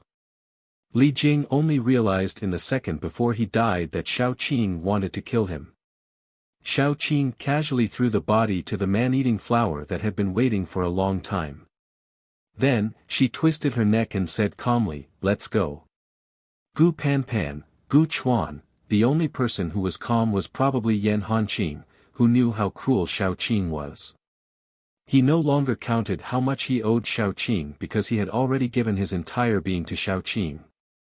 So, he did not say anything more. He just pushed a simple corpse cart made of a bed and a dining cart shelf and moved his mother onto the cart. In order to prevent Yan Hanqing's mother's body from rotting, Gu Chuan used his power to freeze Yan Hanqing's mother. A group of people randomly accepted an exploration mission and left the base. Before getting on the cart, Xiao Qing broke the petals of the man-eating flower as if she was checking the teeth of a pet and took out a foreign energy crystal. This was also one of the benefits of the man-eating flower. Those who were eaten by it, whether zombies or superpowered people, would be forced to leave the crystal for Xiao Qing. If the man-eating flower could talk, it would probably cry for a while. After all, the essence was in that small crystal. Then, after it had a master, it would have to hand over the biggest meat for 3 meals. It was simply miserable. When Xiao Qing left the survivor base, someone who had been hiding not far from the base quietly followed her.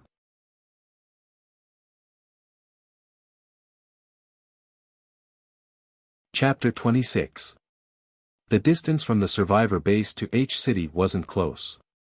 It would take more than a day to get there by train. Plus, they were driving off-road vehicles, so they had to stop every now and then. For the sake of safety, they couldn't use the highways and ordinary roads that usually had a lot of traffic, because there would be a lot of ownerless cars and zombie car owners on them. The more remote the road was, the safer it was to the countryside. So Xiao Qing and the others decisively chose to take the small road, but it also lengthened the journey.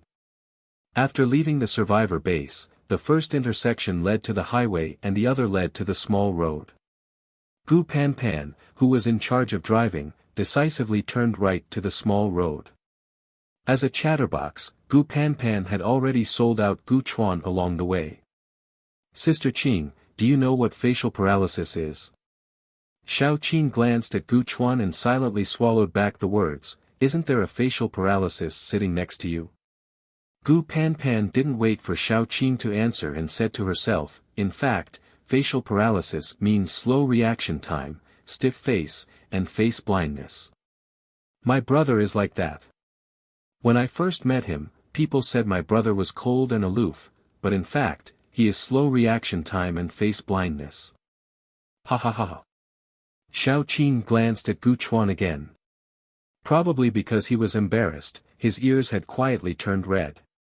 Then she heard Gu Panpan continue, my brother is not only slow reaction time and face blindness, but also has a poor sense of direction. He actually gets lost near his own home. Ha ha ha ha. My mother always said that in the future, she should find a girl with a good sense of direction to marry my brother. Otherwise, the husband and wife will get lost on the other side of the world. As she spoke, Gu Panpan's mood suddenly dropped. Probably because she thought of her mother, Xiao Qin didn't know what to say. The atmosphere in the car was a bit sad. Xiao Qin was the worst at dealing with this kind of situation. She quickly changed the topic. Look at what's in front of us. Gu Panpan looked ahead and almost lost control of herself. It turned out that there was a woman who looked to be in her 20s and was dressed rather skimpily in front of her. Gu Panpan slammed on the brakes. The car stopped a few centimeters away from the woman. Then they heard the woman's pitiful voice say, "Big brother, big sister, can you do me a favor and give me a ride?" The weather in the post-apocalyptic world was very unpredictable. It could be snowing one second and hail the next. The only thing that could not be seen was probably the sun. It was gloomy all day long, sometimes cold, sometimes hot. At this moment, the north wind was blowing, but the woman was only wearing a small camisole and shorts. Her fair arms and legs were exposed. She was quite good-looking, with delicate facial features and long hair. She was shivering in the cold, and she looked quite pitiful. However, Gu Panpan's expression turned cold. She took out a metal rod from the car and snapped it in half like she was breaking ice. She then sneered, "Get lost. You want to play this game with me? Are you blind?" The woman's face turned pale. Seeing Gu Panpan step on the gas, she hurriedly moved aside. Then Gu Panpan sped away. As they walked, Gu Panpan explained to Xiao Qin, "Big sister Qin, don't be fooled by her pitiful appearance. In fact, it's all a lie. She specializes in deceiving ordinary men with impure thoughts. As long as you dare to open the car door, the men lying in ambush on both sides will rush up and pull you out of the car. If you're lucky, you'll leave all your belongings behind and walk away naked. If you're unlucky, you'll lose your life." Xiao Qin looked in the rearview mirror. Sure enough, she saw a few strong men holding knives and sticks appear beside the angry woman. However, they only deceive those perverted men and those who are truly kind. For someone with a high IQ like me, I can see through it at a glance. Gu Panpan said proudly. Gu Chuan probably wanted to take revenge on Gu Panpan for exposing his secret.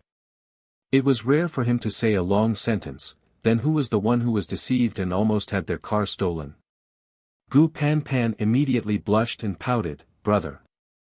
Xiao Qin couldn't help but laugh. One of the reasons she was willing to be friends with Gu Panpan and his sister was probably because their friendship was too enviable. After all, in the apocalypse, not to mention siblings, even father, son, mother, and daughter might fall out with each other. It was a blessing to have a brother and sister who supported each other in the apocalypse. This made Xiao Qin think of Mu Lin, the careless girl who treated her well from the bottom of her heart. It could be said that Xiao Qin's life was actually a failure. She was abandoned when she was born. She relied on herself to enter the military academy and entered the army. However, she was discharged due to injury. She fell in love with a man, but in the end, she found out that he was a scum.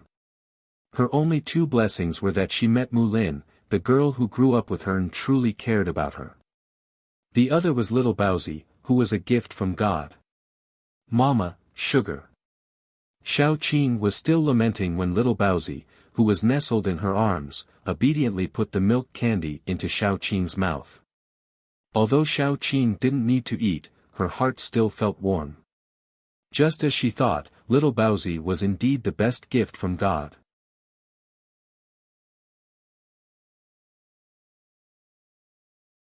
Chapter 27. Let's rest.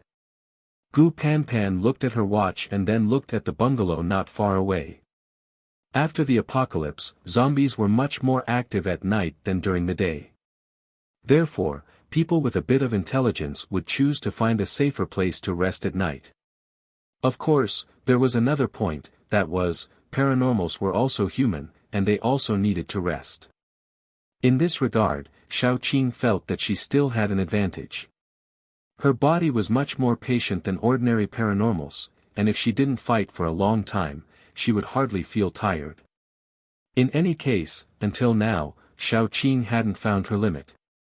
Without replenishing her energy, 3 hours of sleep was enough for Xiao Qin to maintain her spirit for a whole day. After cleaning up a few wandering zombies, they settled down. The villages here were almost all connected together, one village after another. After the outbreak of the apocalypse, some strong young people and paranormals took some survivors and left. Some established their own small survival bases, some joined other survival bases, and the rest were mostly old, weak, sick, and disabled people waiting to die. She closed the door at home and relied on the stored food and vegetables at home to survive. Every day was a day she could live. When Gu Panpan climbed over the wall, she smelled a rotten smell. She opened the door and saw a highly rotten corpse hanging on the beam. Looking at the clothes and figure, it should be an old man. Gu Panpan was a little bit silent, and called Gu Chuan to put the old man down. The 4 people dug a hole in the yard and buried the old man. This old man should be the kind who was abandoned because of old age, or voluntarily stayed. After eating all the food, he chose to end his life. The 4 people were a little depressed, and they didn't know what to say. They just silently ate the dry food and then prepared to rest. The rotten smell in the house hadn't dispersed yet, so they spread out sleeping bags in the yard. About midnight, a roaring sound came from outside. They were the kind of people who were more alert, so they woke up in an instant and put on their clothes as fast as possible. Yan Hanqing quietly climbed over the wall and looked outside. As soon as he looked outside, he was stunned. There were so many zombies that he couldn't see the end, and at the front was an off-road vehicle that was desperately running. Yan Hanqing quickly came down from the wall, and asked Xiao Qin to keep quiet. Looking at the scene, he knew that someone had triggered the zombie tide. He didn't know who had triggered so many zombies in the middle of the night. Although Xiao Qin thought that her strength was not bad, even an elephant could be bitten to death by ants, not to mention the difference between her and the zombies was only the difference between a wolf and a dog. Don't make a sound. Xiao Qin put the little bun in Gu Panpan's arms. I'll go take a look. They wanted to stop him, but Xiao Qin had already jumped over the wall. They all knew that Xiao Qin wasn't stupid. He wouldn't rush into the zombie crowd if he wasn't confident, so they all quieted down. After Xiao Qin went out, she saw the wandering zombie crowd. The off-road vehicle probably ran out of gas, and was surrounded by the swarm of zombies not far away. The glass and everything else was broken. Those zombies didn't seem to see Xiao Qin at all, and continued to wander. Zombies' sense of hearing and smell were particularly sensitive, especially the smell of blood, which was particularly attractive to zombies. Xiao Qin mingled in the middle of a group of zombies, and walked to the off-road vehicle. The off-road vehicle was surrounded by zombies, so it was not easy to squeeze in. Xiao Qin had to hide, so that she wouldn't be stained with rotten flesh and blood. After squeezing her way to the center with great difficulty, Xiao Qin finally saw the scene around the off-road vehicle. The door of the off-road vehicle had been severely deformed and hung there as if it would fall off at the slightest touch. The people inside had all been dragged out, and only white bones with flesh hanging from their corpses were left scattered on the ground. There was no hope. When Xiao Qin was just about to leave, she saw a piece of cloth hanging on the car. It was obviously a cloth bag, but it was torn apart. Several pieces of energy crystals fell under the cloth. Judging by the size, the smallest one was at least level 2. This was a surprise. Those crystals were enough to upgrade her strength by 1 level, and maybe the little bun could also upgrade.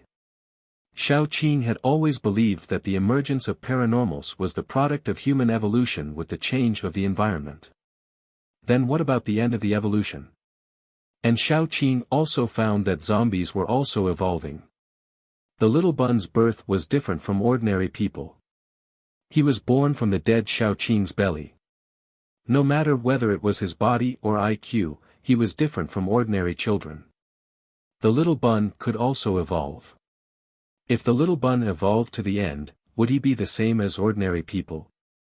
No matter what, Xiao Qing had to upgrade the little bun. She stretched out her hand to the crystals, and just when her fingertips touched the crystals, there was a sharp sound behind her head. Her years of vigilance allowed her to react quickly. She grabbed the crystal and crawled under the off-road vehicle. The off-road vehicle behind her made a harsh screeching sound. Xiao Qing saw a very strong figure on the other side of the vehicle with the help of the moonlight. His muscular arms had already pierced through the off-road vehicle. More importantly, this person was wearing ragged clothes, and his skin and flesh were in a half-rotten state. He was not a human at all.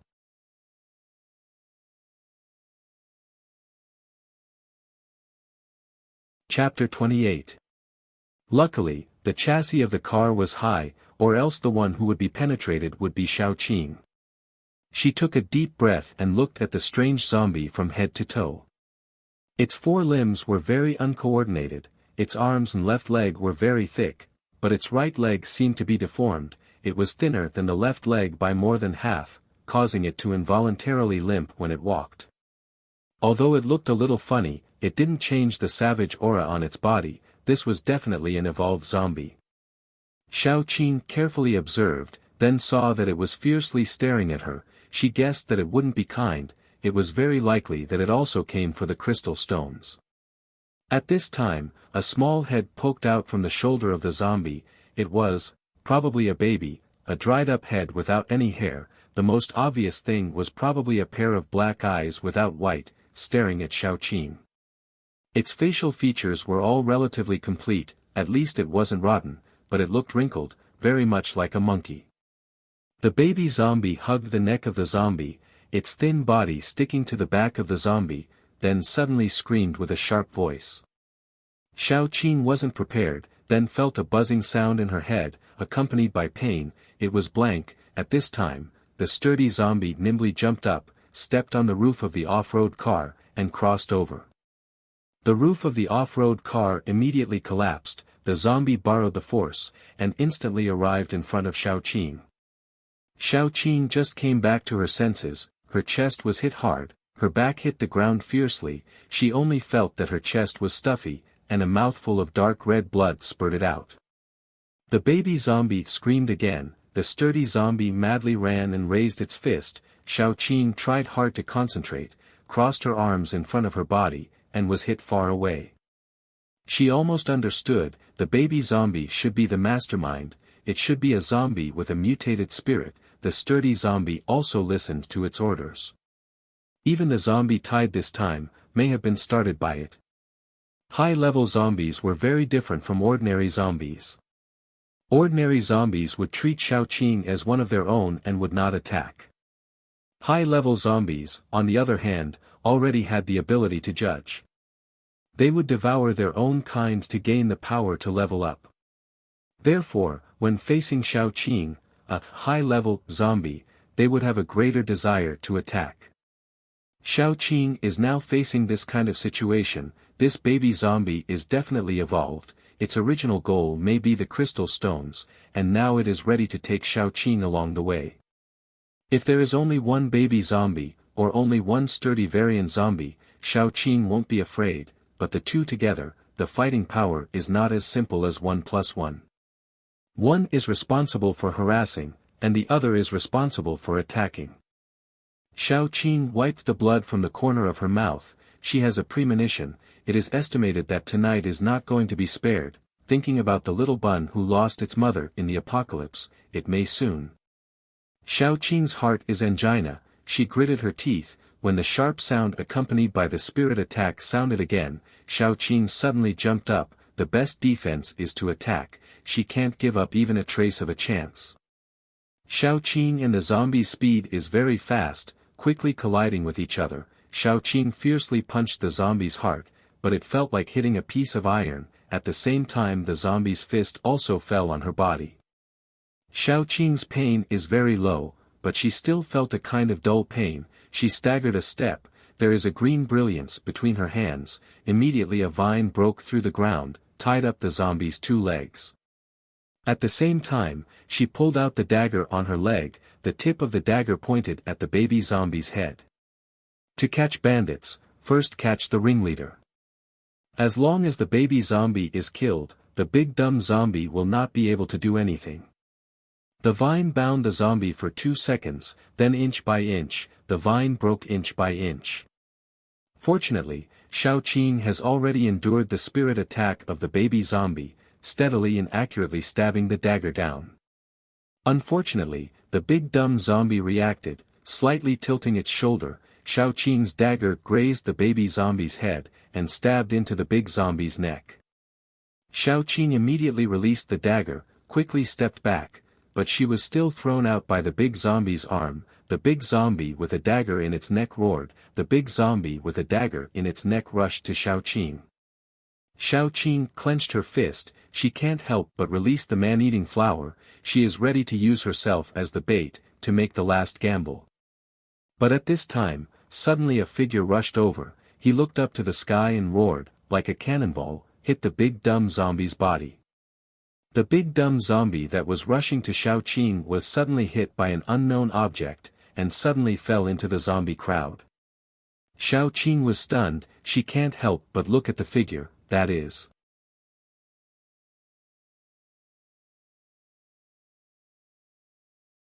Chapter 29. Xiaoqing didn't know how to describe her feelings. It was probably warm, especially warm.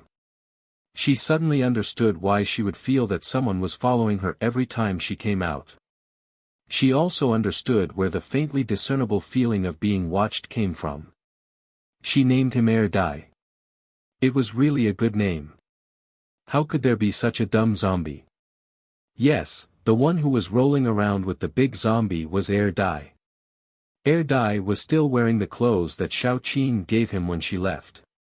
It was a bit shabby and covered with dust, but there weren't too many bloodstains. He was like an angry male beast. He threw the big zombie to the ground.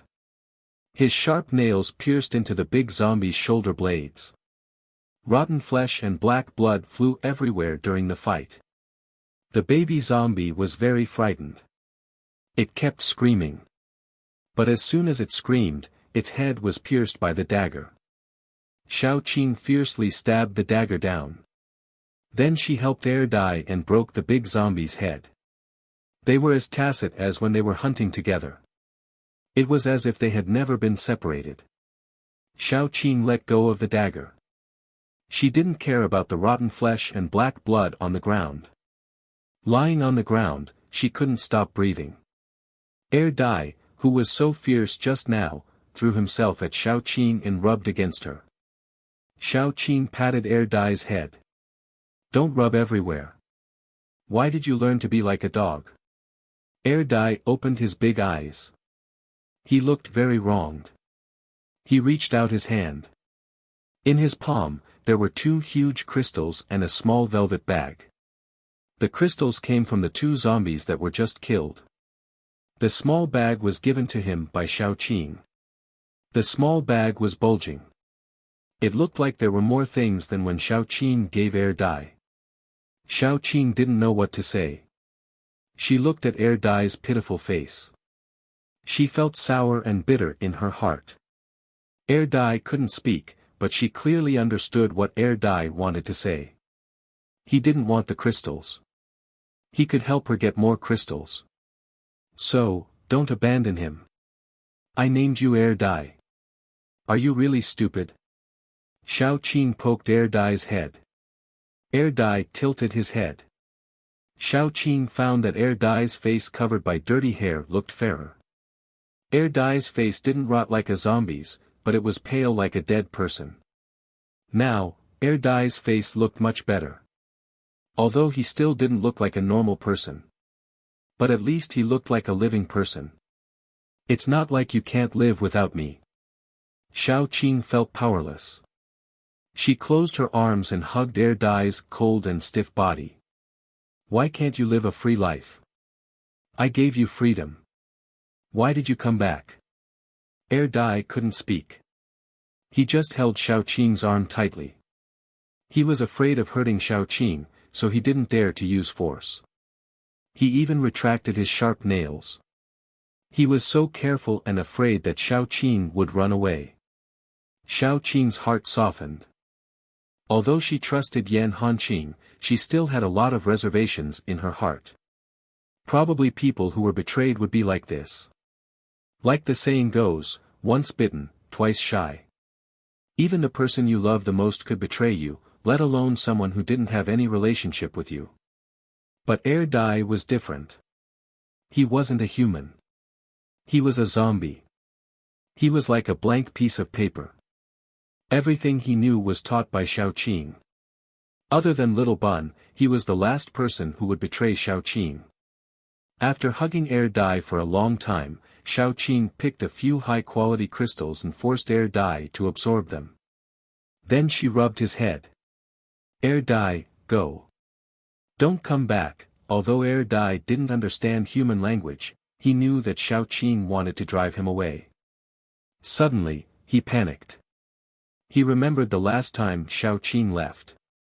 He saw her sit in the moving box and leave. He followed her secretly. He knew that Xiao Qing didn't want him anymore. Every time he wanted to get close, he didn't dare to. Until Xiao Qing entered the survivor base. There were many people there. Air Dai didn't dare to get close. He was afraid that if he left, he wouldn't see Xiao Qing when she came out. So he hid around the base and waited. But every time Xiao Qing came out, there was someone beside her. Air Dai remembered that Xiao Qing told him that he couldn't appear beside other people. So he followed her secretly. Until just now, Xiao Qing was in danger. Air Dai was like a child who did something wrong. He hugged Xiao Qing tightly and buried his head in Xiao Qing's arms. Xiao Qing was helpless. But she knew that if she brought Air Dai back to the survivor base, Air Dai would be caught for dissection or killed on the spot. Even if it was for Air Dai's good, she couldn't bring Air Dai back. Let's go back to the zombie crowd. Xiao Qing pushed Air Dai away expressionlessly. She gritted her teeth and said, "Don't show up in front of me again, okay?"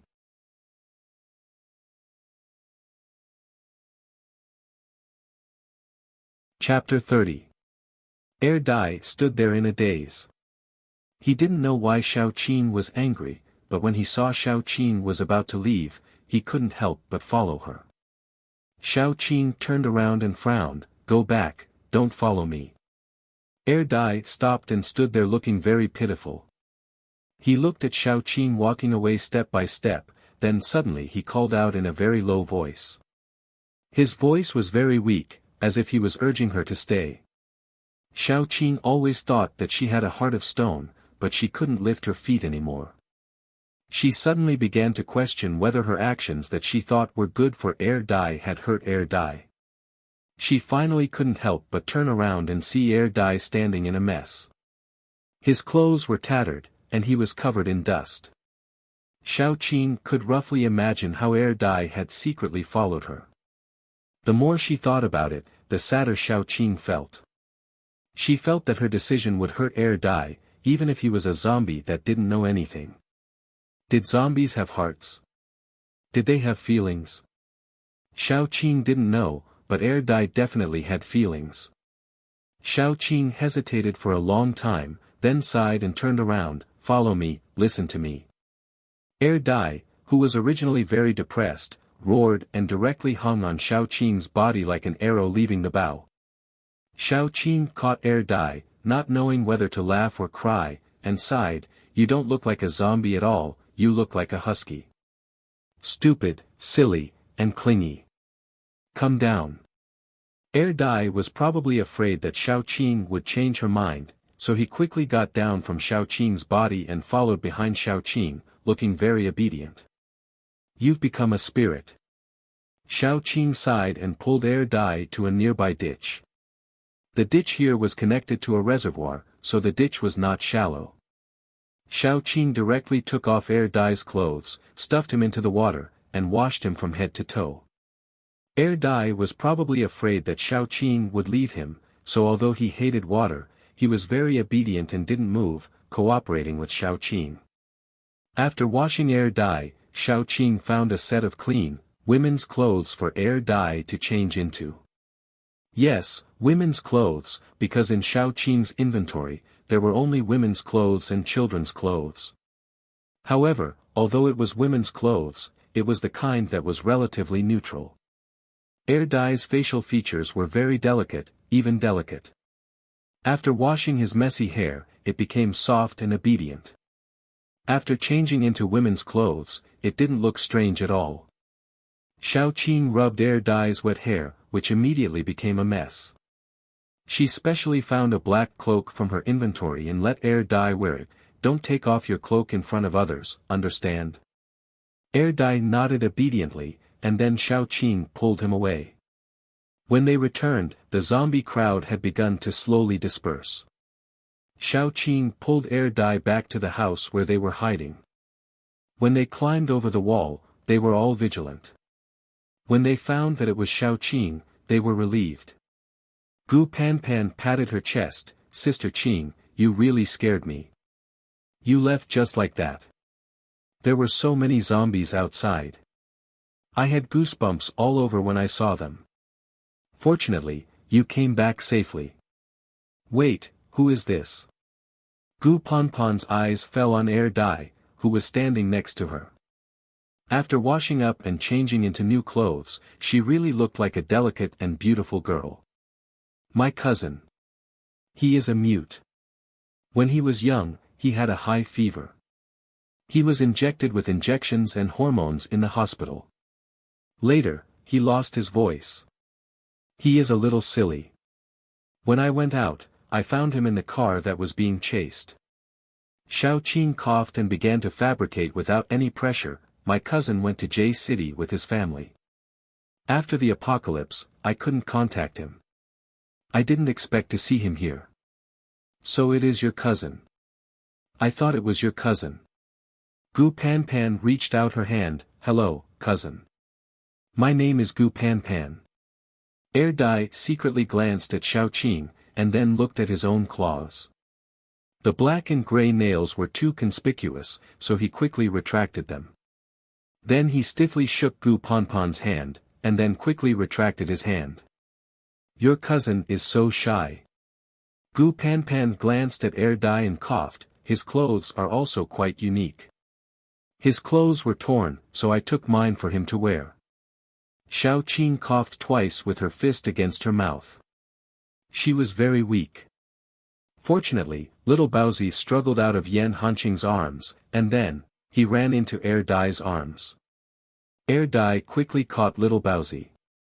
After all, he had been a nanny many times, so little Baozi and Air Dai were very familiar with each other. It should be said that little Baozi was very familiar with bullying Air Dai. After little Baozi ran into Air Dai's arms, he skillfully occupied Air Dai's arms. Little Baozi's interruption eased the atmosphere, and they accepted Air Dai.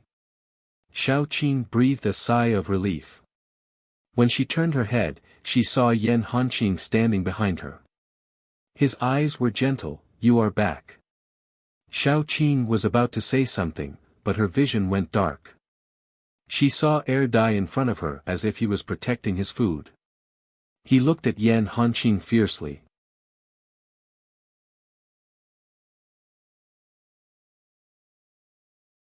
Chapter 31. He's one of us.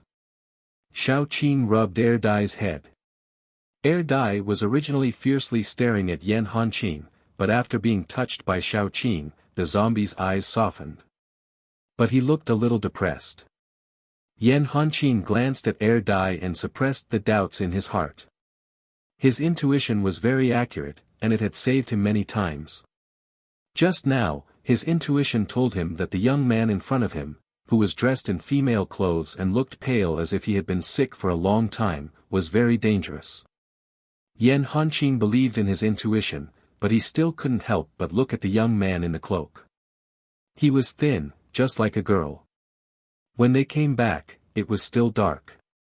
The group of people rested for a while before they started to heat up the food. As soon as they started to heat up the food, Xiao Qing's heart suddenly jumped. Oh no, she forgot that dummy was also a zombie and didn't need to eat. The digestive system of zombies was probably completely different from that of human beings. Human beings would feel nauseous when they ate raw meat, while zombies would also feel nauseous when they ate cooked food. If Dai didn't eat, he would probably be discovered by others. If Dai ate, he had to overcome his natural instincts. Xiao Qing was in a mess. The food was already heated up, and Gu Panpan enthusiastically handed some to Dai. She was very considerate of Xiao Qing's cousin. Then Dai began to eat the food obediently. Xiao Qing's maternal instinct immediately flared up, and her Dai was so obedient. Dai quickly finished a piece of food, and then when Gu Panpan handed him more, he waved his hand and didn't want it. Gu Panpan couldn't help but say, "Why did you eat so little? You eat even less than a girl. You need to eat more to get better." Dai just stared at her blankly. Because of the stiff muscles on his white face, there was no expression on his face. He looked very stupefied. However, this was a world that looked at faces. Dai had good facial features, so his stupefied expression looked more adorable. Xiao Qing didn't want Dai to suffer more. She quickly pulled Gu Panpan and said, "His stomach is not good. He will vomit if he eats too much. That's why he has been so thin. So pitiful." Gu Panpan looked at Dai lovingly. Dai couldn't help but shrink back. Dai had been living among the zombies for a long time, and it was the first time he came into contact with a living person other than Xiao Qing. Although it was only for a few minutes, Dai still had the urge to leave. Passionate humans are so scary, sob. If it weren't for Xiao Qing, Dai would have already run into the zombies. After breakfast, everyone packed up and prepared to leave. During this time, Xiao Qing dragged Dai to the back of the house. The two of them vomited for a long time.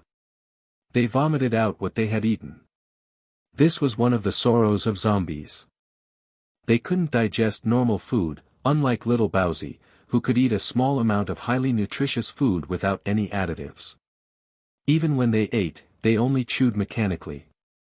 They couldn't taste anything. It was a tragedy. After leaving the house, they found that most of the zombies had dispersed. There were only a few zombies wandering around the off-road vehicle. Since Dai came, Xiao Qing let Dai hug little Bowsy and be a clean wallflower in the car. They cleaned up outside. After cleaning up the wandering zombies, Xiao Qing and the others started to hurry. Because they only had time during the day, they had to rush to their destination at full speed. After the outbreak of the apocalypse, the world's population dropped by 2/3. This didn't include the people who died in the zombies' mouths. And now, there were a large number of people dying every day. They died from hunger, zombies, and even humans. Especially in China, because of the dense population, the death rate was much higher than in Australia, which was a sparsely populated country. So in such a remote place, there were only a few people. Most of them were wandering zombies. Xiao Qing sat in the front passenger seat and observed carefully. After the apocalypse, many plants had mutated. Some had evolved to attack, and some were beneficial to humans. For example, the bread tree had fruits that looked like coconut shells. After the fruit was opened, the juice would condense into a rice cake. It tasted sweet and didn't stick to the teeth. There were also some plants that were originally medicinal. The effect was particularly good. They could quickly stop bleeding. In short, it was convenient for many people. Every time Xiaoqing observed a useful plant, she would get out of the car to collect it. She also wanted to subdue a second plant for her use. After all, these plants were very useful. Her man-eating flower was particularly strong. It could increase her strength by a lot. Xiaoqing was now at level 2, so she could subdue 2 plants. Her choice for the second plant was inclined towards healing or enhancement. Although this kind of plant had no effect on zombies, it could increase her importance in a team. Ordinary zombies wouldn't attack Xiaoqing. This gave Xiaoqing a lot of convenience. It also made zombies her number 1 enemy. Soon, Xiaoqing and the others arrived at another town. This was a county town.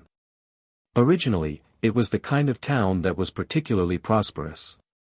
The population was more than a small city. However, after the apocalypse, people had either died or fled, so it became desolate. It was said that some survivors built a small survivor base not far from the county town. Xiaoqing and the others came for this base. It's not far ahead. We can rest here and exchange some things we need. It will be very beneficial for the rest of the journey. Let's go. Gu Panpan said excitedly. Many paranormals or ordinary people who were far away from their own survivor bases would choose to go to a certain survivor base to trade some things they needed and rest in the place provided by the survivor base. The survivor bases could also recruit them. It was a kind of unspoken rule. Xiaoqing and the others prepared to rest in the base before continuing on their journey. After all, they didn't need to worry about external things and could rest for a while in the survivor base. Soon, Xiaoqing and the others saw the small survivor base. The wall was not high. It was not only smaller than Xiaoqing's base, but also looked much worse. There were special gatekeepers at the gate. They received people coming in and out. When the zombies besieged the city, they relied on them to send out the alarm. That's great. We have hot baths and soup to eat. Gu Panpan said excitedly. Xiaoqing, on the other hand, was rather calm. She lifted her chin and said, "Let's go." It was easy to talk about lodging. Xiaoqing and the others showed the symbol of their base and quickly got the qualification to enter the base. As soon as they entered the base, Gu Panpan's face darkened. "I don't like it here."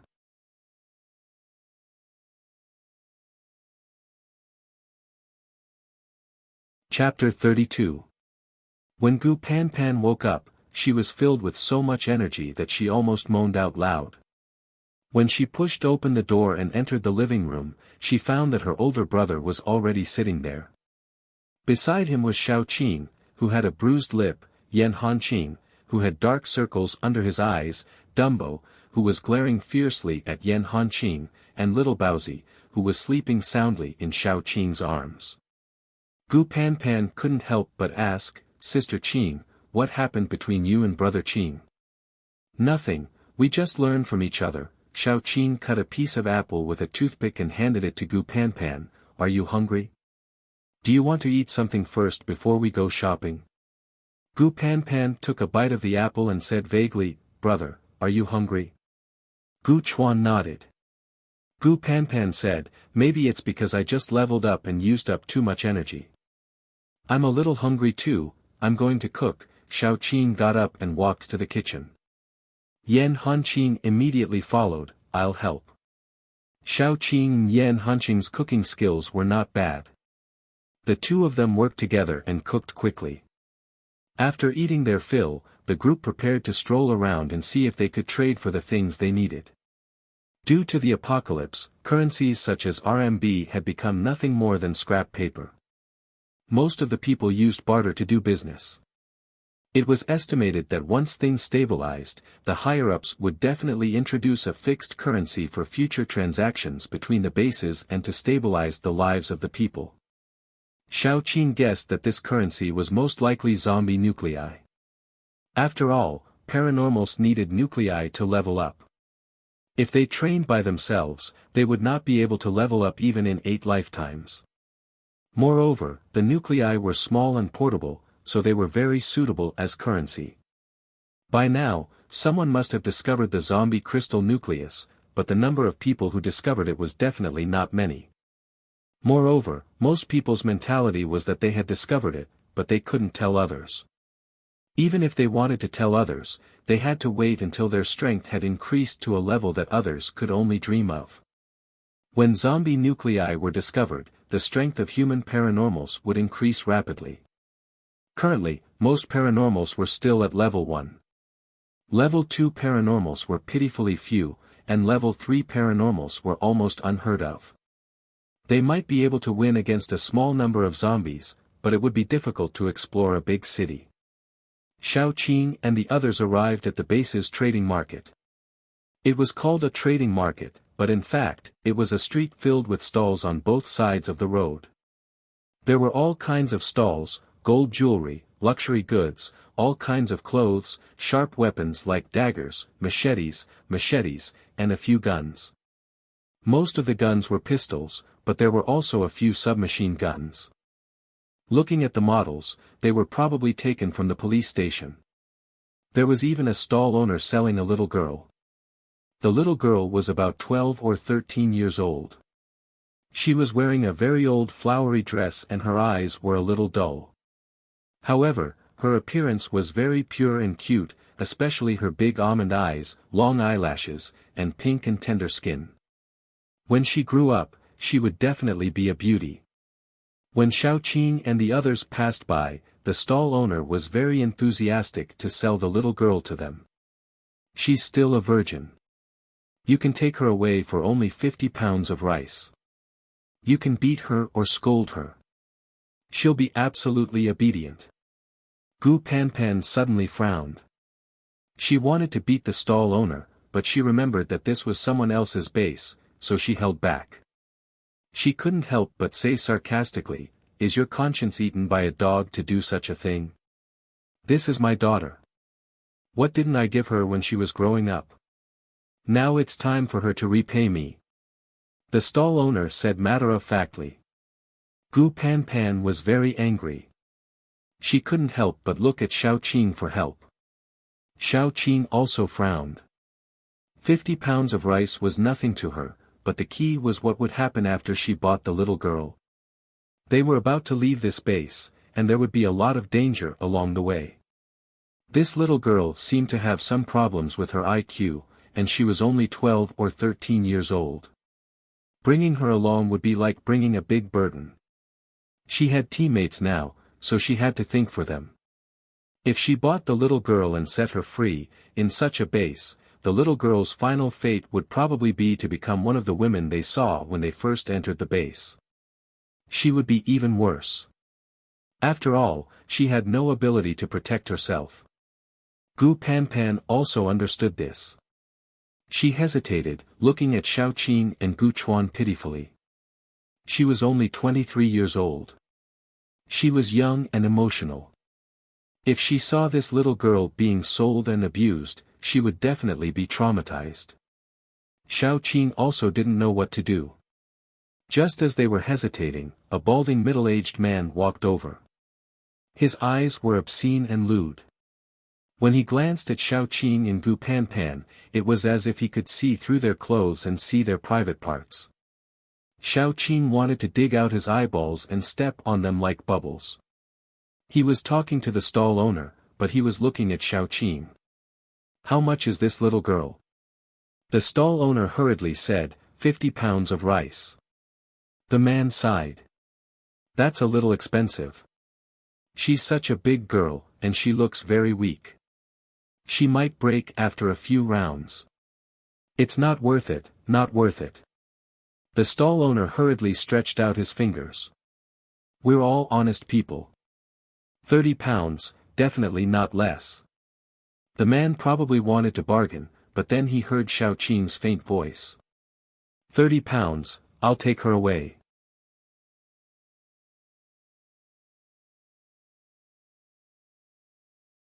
Chapter 33. Hey, what do you want? I saw her first. The balding man took a step forward. When he saw that there were several people behind Xiaoqing, he was terrified. However, his lust overcame everything. He straightened his neck and said, "What? Are you going to be unreasonable?" Xiaoqing didn't even look at him. She just looked at the stall owner and said, 30 pounds. This girl is mine. The stall owner laughed and said, "Why do you want to buy a girl?" Xiaoqing's eyes were very cold. Do you need me to say it again? The stall owner swallowed a mouthful of saliva. He had seen many powerful superpowered people and had also met the higher-ups of the base, but he had never seen anyone like Xiaoqing. One look from her was enough to make him feel a chill down his spine. The stall owner had a premonition that if he dared to say another word, this ice-cold woman in front of him would really kill him. No. No need. 30 pounds. Wait, I negotiated the price with you first. The balding man said anxiously. He liked young girls. The younger they were, the more excited he was. Before the apocalypse, although he liked young girls, he could only secretly fantasize because of the law. He didn't dare to do anything. At most, he would call some underage girls. At the end of the world, the law had become a pile of waste paper. Especially when he had a supernatural ability, some of the things that he didn't dare to do had been satisfied, which made him overflow with excitement. What he liked to do the most was to buy or force young girls who looked like what he wanted to satisfy his unspeakable fetish. This girl was simply the best. She suited his taste too well. Asking him to give up was like cutting off his flesh. Xiaoqing and the others were going to trade, so they brought a lot of things, including food. Xiaoqing took the food and gave it to the stall owner. Then, she took the girl's hand and said, "We're even." Stop. I saw her first. The Mediterranean man was both anxious and angry. He was anxious because Xiaoqing intervened and took the girl away. He was angry because Xiaoqing ignored him the whole time. Xiaoqing didn't say anything. It was Gu Panpan who made a move. She used her special ability in an instant and possessed King Kong Barbie. Xiaoqing could clearly see that Gu Panpan's shirt was almost torn apart. The shape of his muscles was clearly outlined on his tight clothes. It was simply so strange that it made people speechless. Gu Panpan's fist landed on the defenseless Mediterranean man's head, causing him to fall backwards. Blood flowed out of his nose. Gu Panpan then grabbed one of his legs and threw him to the ground, causing him to fall apart. When he was about to faint, Gu Panpan stretched his neck and returned to his normal size. Motherfucker, I've been wanting to do it for a long time. What the hell is this? Let's go. Xiaoqing held the little girl's hand. She flicked her finger slightly and a small seed fell on the balding man. Gu Chuan, who was about to move his finger, glanced at Xiaoqing and let go of his hand. This time, there was a big grudge. There was a saying, if you don't remove the roots when you cut the weeds, they'll grow again when the spring breeze blows. How could Xiaoqing leave an unstable factor that might bring danger to them? Because of the little girl, they didn't buy anything else. Instead, they returned to their temporary residence. As soon as they returned, Gu Panpan couldn't help but ask, although I sympathize with her, Sister Qing, is it really okay for us to bring her along? This journey is too dangerous. We can't even guarantee that we can survive. Xiaoqing let the timid little girl sit beside her and said indifferently, I'd rather she die in the mouth of zombies than die in the hands of a wretched old man. Xiaoqing rubbed the little girl's head. There was a trace of tenderness in her eyes. It doesn't matter how she dies. At least she has some dignity. This is the only way I can help her. If we can safely return to the base, we can settle her down there. I can still afford to raise an underage girl. Gu Panpan pursed her lips. It was hard to tell whether she was sad or sad. Xiaoqing was right. In this post-apocalyptic world, they couldn't even protect themselves. How could they help her? They could only try their best to live while they were alive.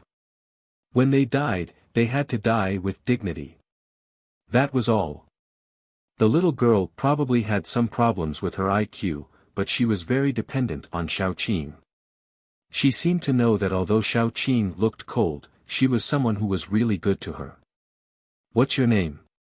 Xiaoqing rubbed the little girl's head and asked softly. The little girl blinked her eyes blankly. Finally, she murmured in a weak voice, "I'm just a loser." Xiaoqing's eyes became colder. She looked at the little girl's big and dull eyes and said, "Call yourself Xiaotong. Take my surname, okay?" The girl, oh no, she should be called Xiaotong. She nodded and grabbed the corner of Xiaoqing's clothes nervously. Xiaoqing could tell that she was slower than the average person, but she was not mentally retarded. Her brain must have been seriously injured, and one of her nerves was injured, causing her to be slow. She fiddled with Xiaotong's hair and found that there was an ugly scar. Judging from the shape of the scar, it seemed to be caused by knocking on the corner of a table. It went without saying how the scar came about. In fact, it was a very unwise choice to bring Xiaotong with them. This was probably the only mercy that Xiaoqing had. She thought that she was a heartless person, but her blood was still boiling. "Let's walk around in a while and then leave this place early." Xiaoqing didn't like this base. She didn't like it from the bottom of her heart. "No, Sister Qing." Gu Ponpon's face was a little ugly. "It's going to be a full moon soon. We can't stay in the wild." Full moon. Xiaoqing was stunned. Was there anything special about a full moon? Every time there's a full moon, the zombies will be especially fanatical. Their aggression and five senses will all be heightened. It's even possible for them to form a zombie tide that besieges the base. Moreover, when there's a full moon, it's the peak time for zombies to evolve. There will also be more mutated zombies.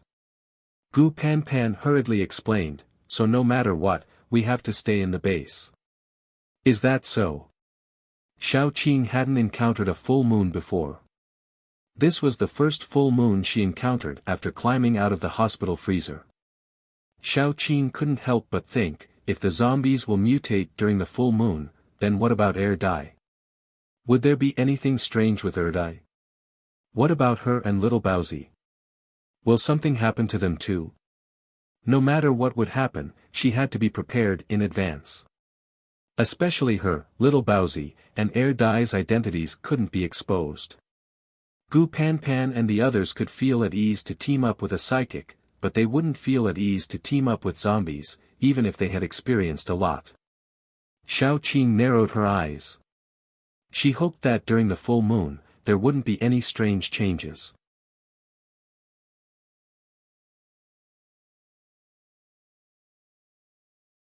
Chapter 34. After strolling around the market, Yan Hanqing had a submachine gun and a Type 54 pistol in his hands. Most of the domestic police's guns were 9mm police revolvers.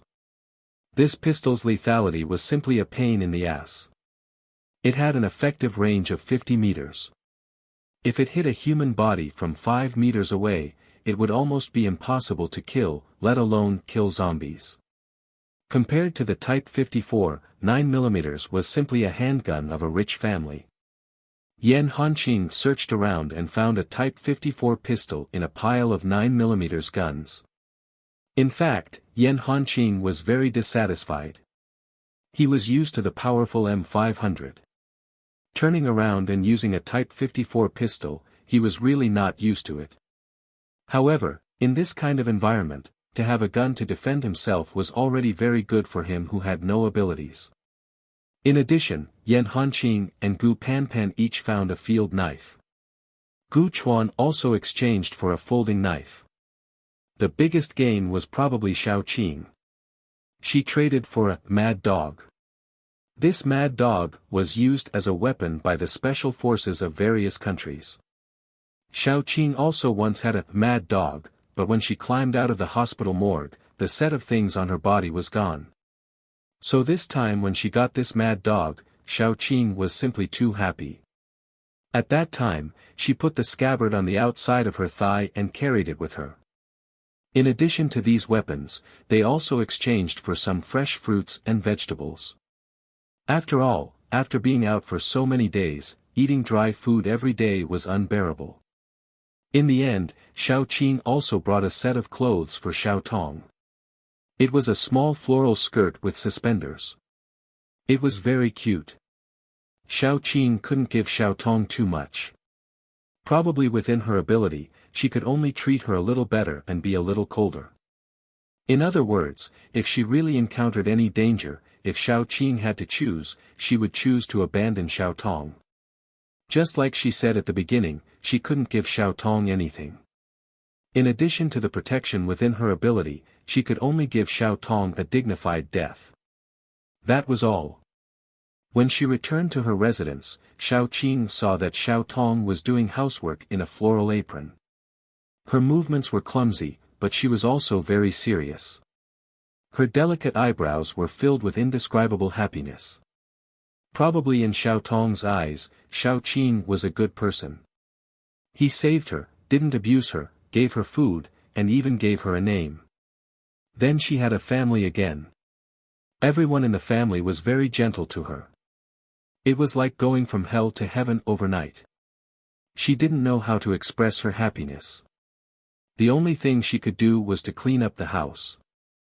As soon as Xiao Qing and Gu Ning came back, Xiao Tong greeted them with bright eyes, but she seldom communicated with others, so she blushed and didn't say a word.